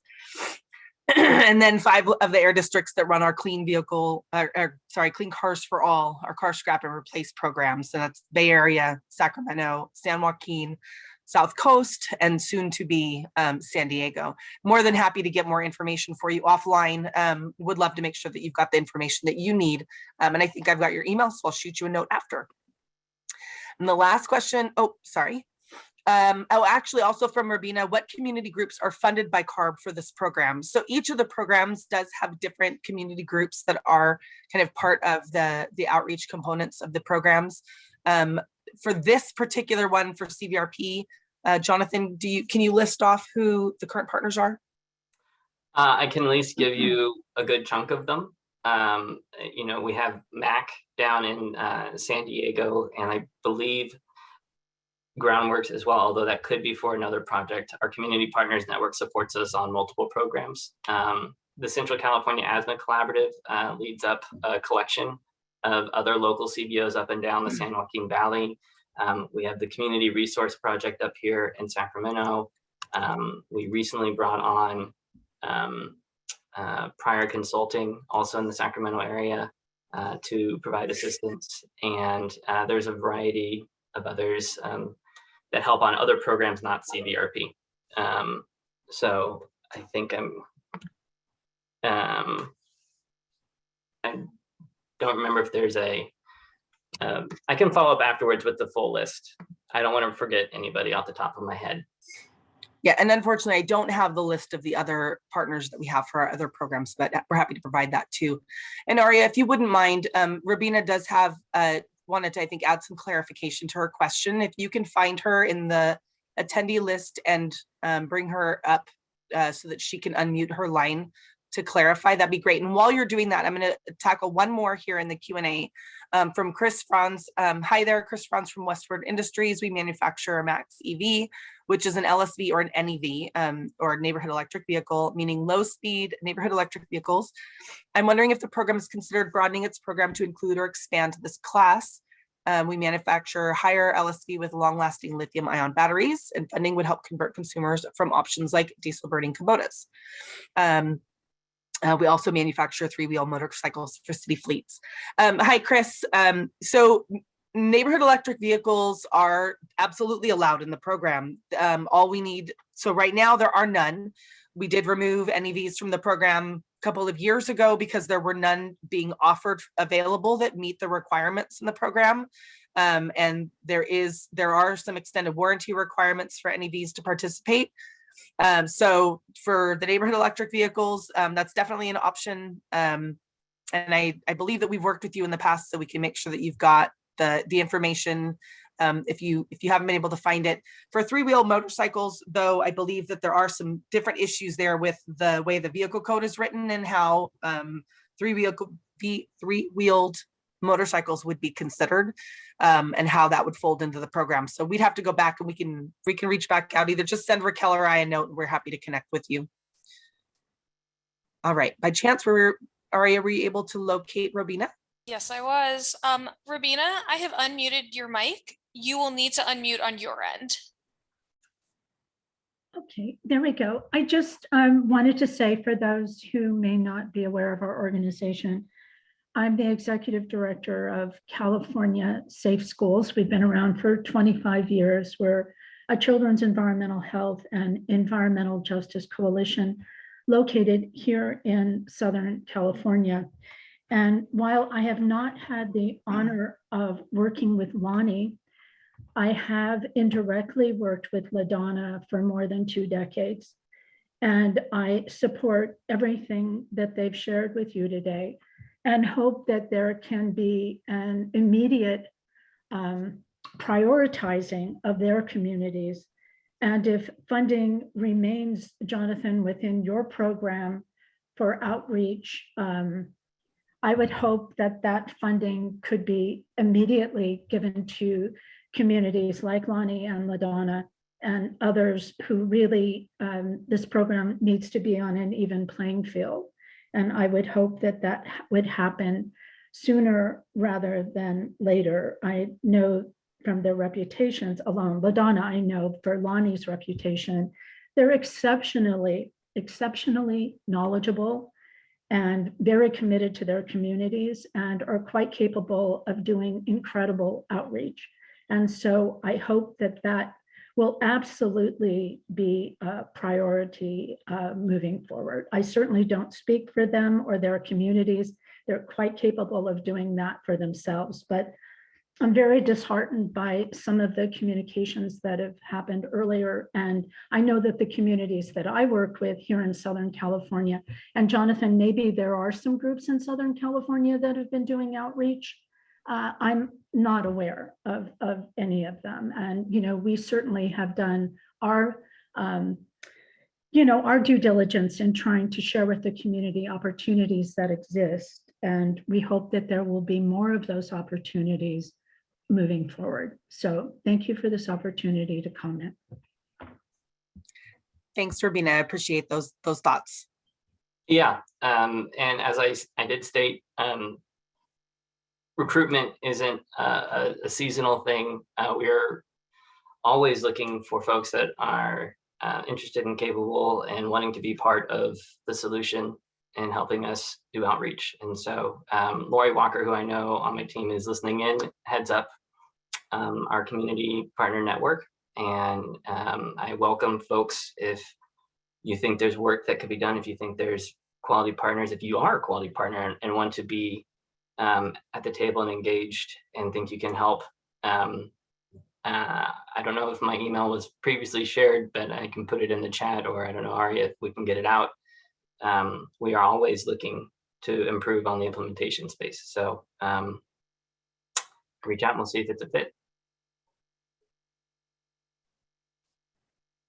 Next up, we have Hector Castillo. Hector, I've unmuted your mic.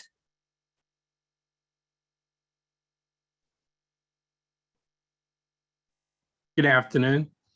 My name is Hector Castillo and I'm with MLI Leasing. Our office is in Gardena, Southern California, where it's a disadvantaged community.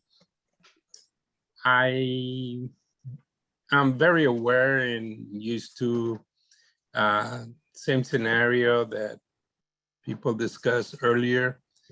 And what I found is being involved in the community doesn't mean that you look at faults. It should be more to where we can improve. I think your team is doing an excellent job. As you mentioned, if people want to participate in your panel, they actually should sign up, or maybe they know someone that can sign up. The other thing is if you're in a disadvantaged community and you really are looking forward to assist the community, is step into the community, get a list of people who are willing and looking for this type of rebates and that they want to participate in electric vehicles. And then submit it to the panel, and the panel can guide whoever wants to buy a vehicle through the proper channels.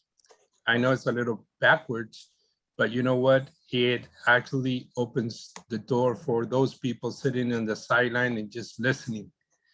Action speaks louder than words.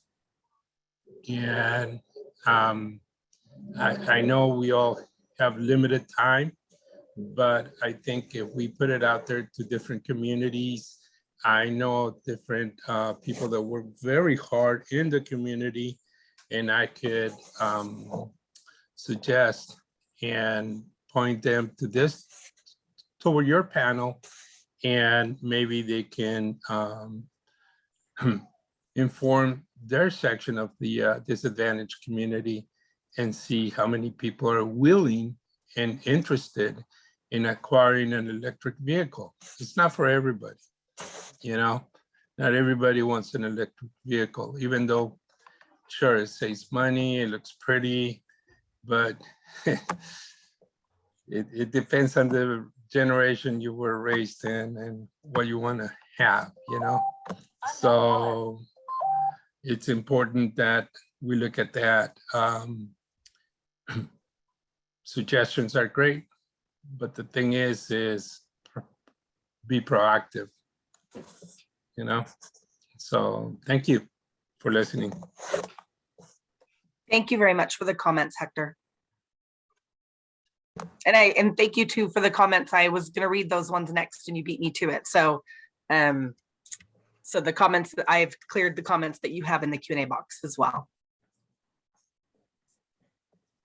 Thank you. We have Roman. Roman, I have unmuted your mic. Hey, y'all. Good afternoon. Roman Parte Lopez with the Green Lining Institute. Yeah, first off, I just want to acknowledge the various comments that have been made this afternoon. I mean, I think those comments are a true reflection of the many unanswered questions that remain about not just Cvrp, but Carb-specific programs, right? Looking to increase access and affordability in low-income and disadvantaged communities. I think it also demonstrates the amount of work that also needs to happen in preparation for the July 21st workshop that's happening. I'll make sure I get it right.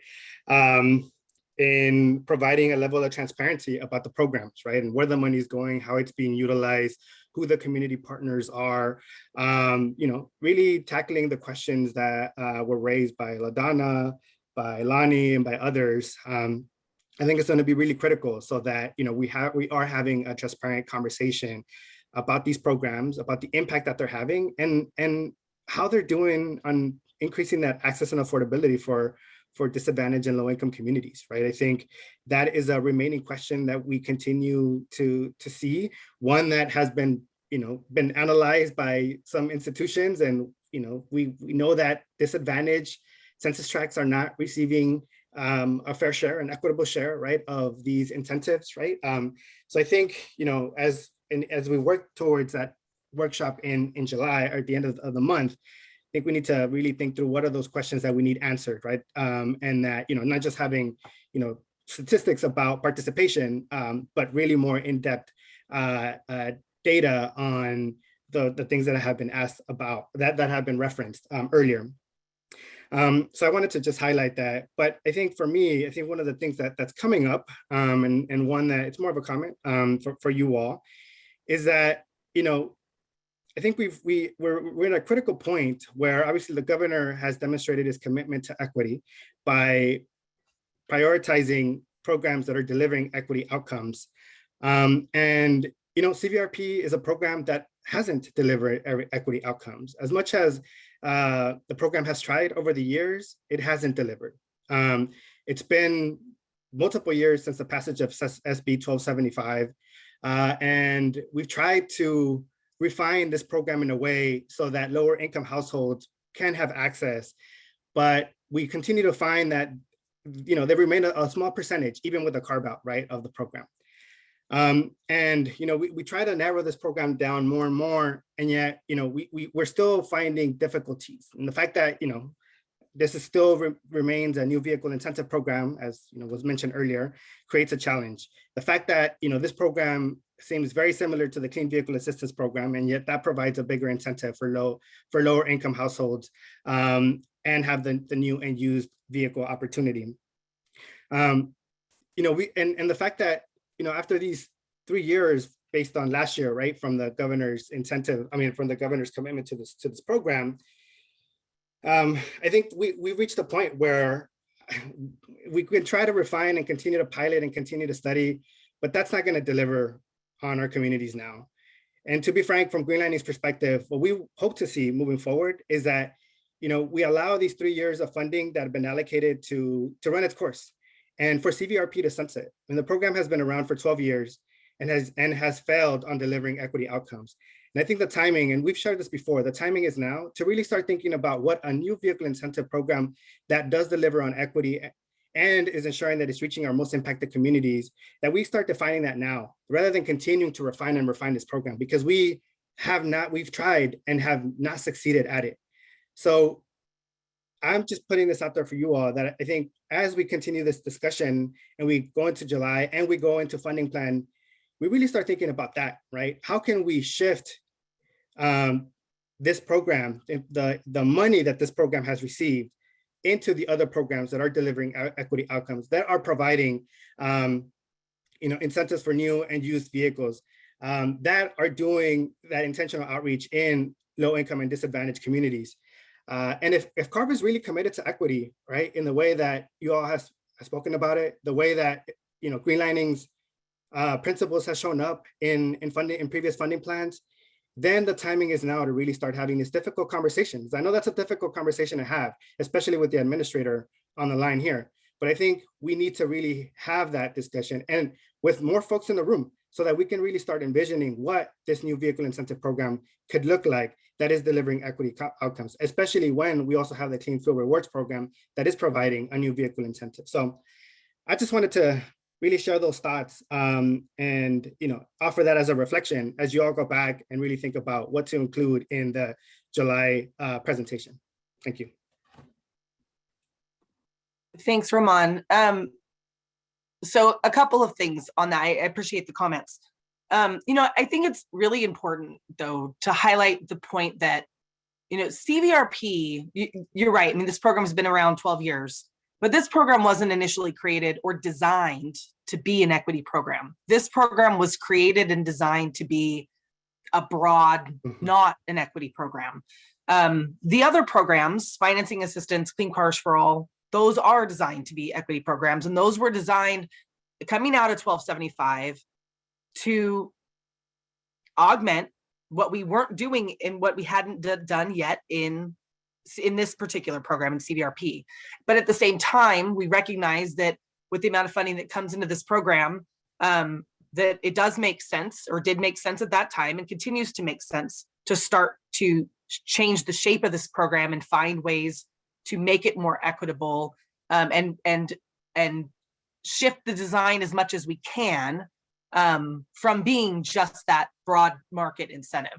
And I know, I apologize too. I'm not trying to preach to the choir. I know that kind of the history here, but just to set the foundation for saying that, the work that went into designing the programs, it has been great for how we can deliver to the consumer that comes in to get the incentive.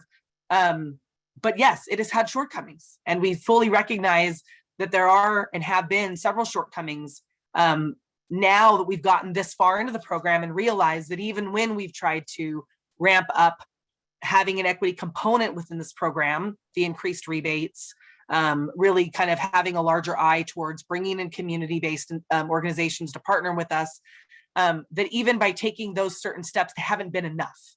And we know that, we recognize that.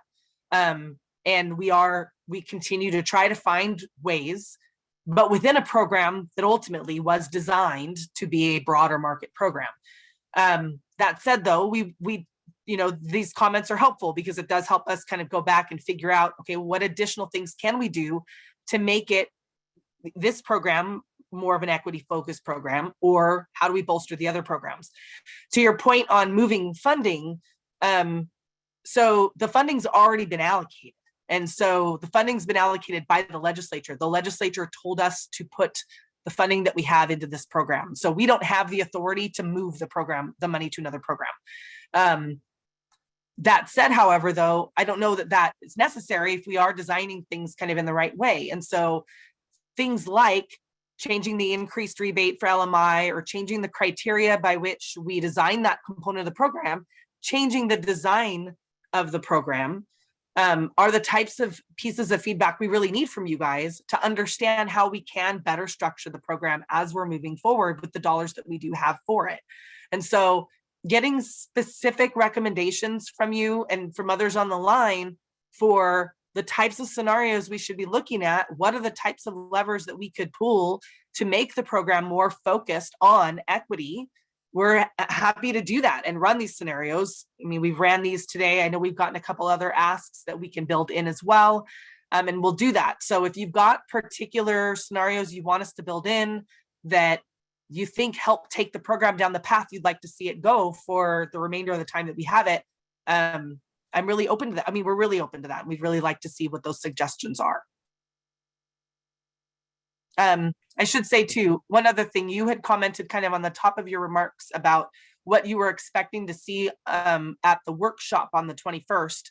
And I do want to make sure that expectations are either met or that it's clear if we can't meet the expectations.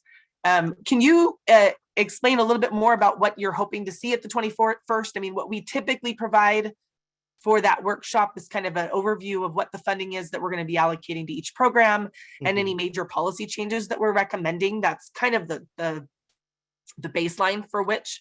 But you seem to indicate you wanted to see a lot more data and things, and I want to make sure that we know exactly what it is that you're asking to see.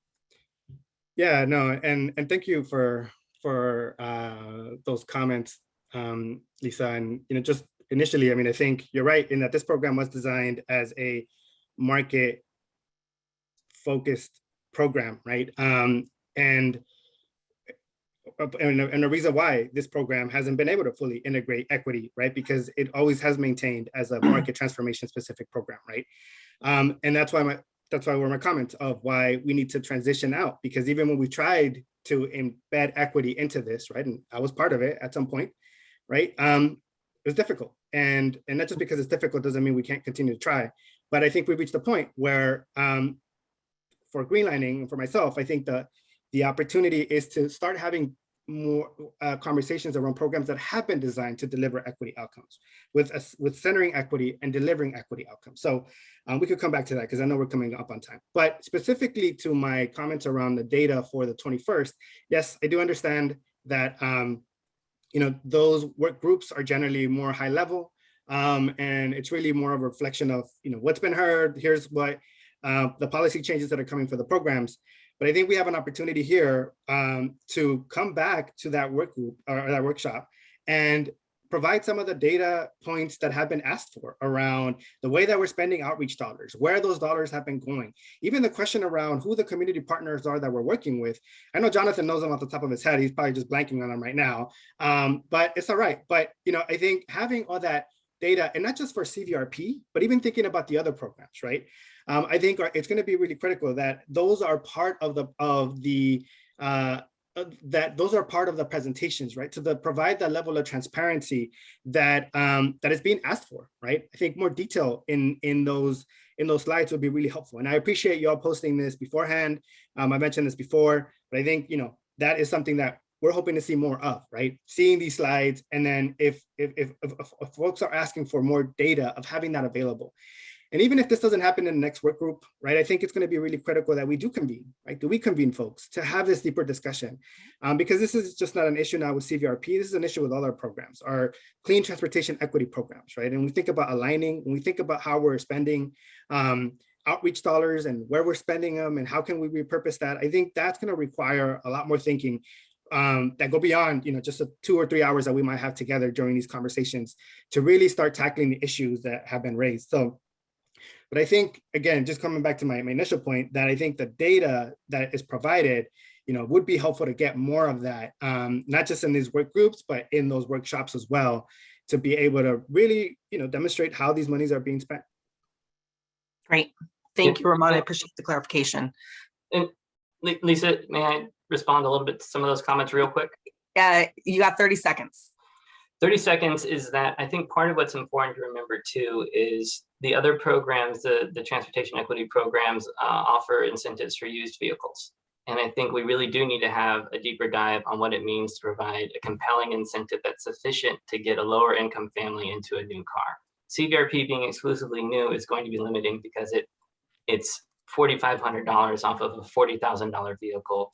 Who in the LMI space is that really going to work for? There are people, we know there are folks, but it's a difficult space versus a $5,000 off of a used vehicle like you could get through CVA program. Of course, that makes a ton of sense that that program would have a different space. So when we're thinking about the new vehicle space and what types of incentives we need to provide, I think it's really important to be honest about it. It's a lot. It needs to be a much more significant upfront at the point of sale and incentive in order to help families make that purchase. Thanks. Jonathan. Just very quickly, I know we've got couple slides here to close. I know we're past time. We've got one more hand raised, but I did also want to just respond back, Ramon, on the setting of the expectations.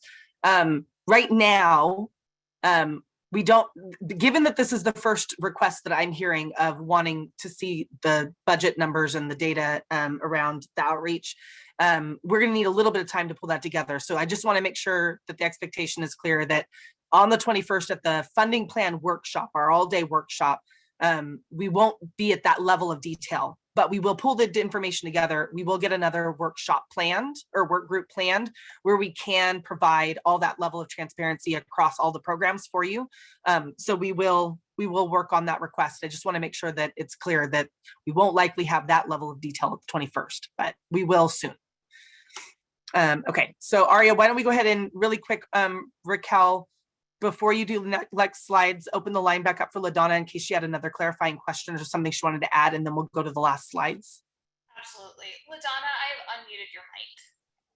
Yes, I was going to say, since I patiently waited all this time to get in, it's not necessarily real quick, but what I wanted to add in there, because you kept jumping in and taking folks before my hand, okay, do what you do. I think it's time for us to have a real reflection on identifying what these community groups, who these community groups are, and how they serve our communities. Many of the community groups that Jonathan named are NGOs, non-governmental organizations. That's a different layer than a community-based organization. Those who live, work, pray, and play in their communities and are serving the needs of the communities and are community experts.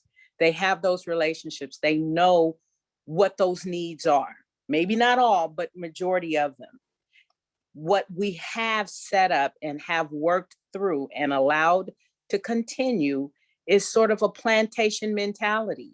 And that is where we are community-based, particularly the historically disadvantaged, long-term exposed, high-risk communities have had to go through these NGOs, and I won't throw out their names, but you know who they are. And if you don't, then you need to know who they are. But these are the regular go-tos that you give this significant funding under the guise of, well, they have the ability to build capacity and they can manage it. Well, of course they can, because historically you've given them millions of dollars to be able to be efficient, to be able to handle various programs. And you have forced our small groups to have to beg for funding and support through these larger organizations, who in turn have to come to us and find out the data or the information that impacts our communities, when you could have simply given them their portion to do whatever they needed to do and make that money available directly to our community groups to be able to function. Instead, you go through these larger organizations that don't have the relationships, that don't have the expertise in how to reach disadvantaged populations. So therefore, we continue to be overlooked. I believe it was Roman, and I apologize if I have the name wrong.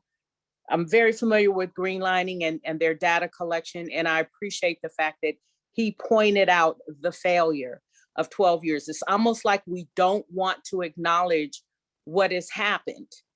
And that is, the program does not work. And what we also don't want to do is we don't want to force a further burden on low-income communities by expecting us to take the crumbs, the used vehicles that's been beaten and run in the ground, and especially with the technology today with, you know, the service industry. I take nothing away from that. I love that. That's how my kids paid for college, is doing Uber and Postmates and things like that, hustling. That's real honest hard work, but it also breaks down these vehicles. And so therefore, if we're talking about giving some funding to these vehicles that's already been ran in the ground, now you also have the added maintenance involved and that heightened mental, anguish of, will I be able to not only pay for the extra maintenance that's going to be required on this used vehicle, but I also can't charge up in my area, so I'm going to be stuck and stranded somewhere. These are real conversations we need to have, and we have not been hearing that. But when I heard the same familiar non-governmental organizations that come into our communities, and I'm not taking away from the authentic ones that actually do properly respect us and engage with us, but there are many of them that come into our communities, and in the name of EJ, they get these funds and they get significant dollars that do not reach us. That's why Carb felt like the rug was pulled up under them, thinking they were actually reaching our communities. And yes, local air districts are guilty of this too, that you have pretty much pimped our communities. That was very well said by the senator. And I'm hoping people take that to heart. It is time to restructure the way that we have looked at this thing. If we are going to really get down to closing that equity gap and being more about it rather than talking about it, but we're actually implementing, equity approaches and giving resources to our communities that have not gotten them, we're going to have to admit at some point this failure of Cvrp, or you're going to have to put more funding to that. I get it's been already allocated, but Carb can find a way to, in the name of environmental justice and fairness and inclusion, find a way to redesign how these funds are distributed, design who you entrust to do this, to get to the communities that need to be got to, because you haven't done it for all these years with the folks that you have engaged with. And now there's been a rush to jump to do it. And I think it was Lisa, it's been so much time in between, I forgot my thought on that, but it was something to the effect that she just heard this new ask about this budget. No, we've been asking. I don't know how agency hears us, but we have been asking for these numbers. So you can't play us into separating them into different categories. Oh, you didn't ask us for the marketing. Oh, you didn't ask us for the outreach. Oh, you didn't ask us for, the engagement. We asked for all of it. And it wasn't just 3 months ago. That's been a couple of years. But we have other issues that press us as disadvantaged communities while we're trying to engage in this. And so, yes, it's a huge ask. It's a huge responsibility, but you play us when you break it down. And then when you also mislabel what has happened. For instance, I think I received some emails where you said, oh, well, your recent engagement in this. But then when you go back emails ago, you find out, oh, I haven't been recently the last few months engaged in this.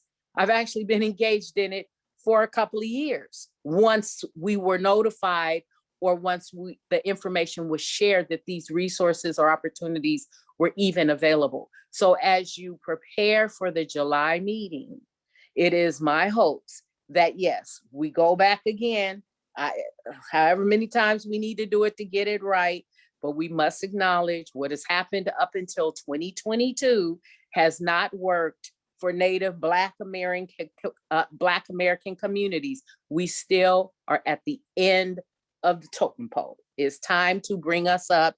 If we're gonna do this all approach that I keep hearing, or these high level meetings and data, then with this high level understanding, you have to understand you've got to prioritize us because you've left us out. So I'm hoping to see as we move forward through this, that there is an acknowledgement that we've got to go back to square one again and not just meet the deadlines, because that's what got us into this, but we actually need to start peeling back these layers. If we're going to get to the communities that need it the most, we need to be at the table. You didn't do that with Cvrp. You said, and I believe it was Lisa, that said this program wasn't initially an equity, it wasn't geared for an equity program. Well, you know what? It should have been. That's the problem. Where were we at that point when that decision was made? It absolutely should have been. But these programs also need to be structured in a way where you don't bounce us around from this to this to this to this, and then financing at the end or somewhere in the middle after you've wasted time that gets past the deadlines and the money's already gone to finally get to the finance part, only to be thrown back into this cycle again. So anyway, I know for the sake of time, we need to end this, but thank you for my time. Thanks, LaDonna. I've got two, well, I guess one real follow-up question, and this is kind of, it was buried in what you said about kind of amounts. And again, this is, I'm trying to bring back to things where we can show where we're trying to make positive change here. Because we really, I can't say enough that I agree with what you're saying and agree that change needs to be made and we need to do better. And we are genuine in that we want to do better and do more for those communities that have missed out. But the analytical part of my brain wants to ask the question of what specifically would it take? And let me just bring it down to a specific point. What is the incentive amount per car that's needed to help get people in your community to consider going electric? Like, what is the incentive amount? And I think if we can tackle questions like that, it'll help us figure out the right way to structure these programs so that we can make sure that the dollars are getting to your community.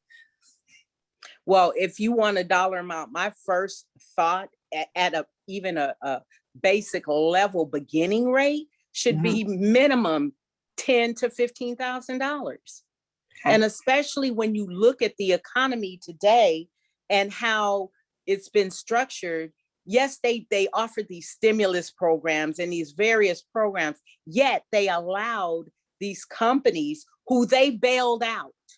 They bailed them out according to their budget and their annual revenue that came in so that they could function and the whole total economy don't collapse.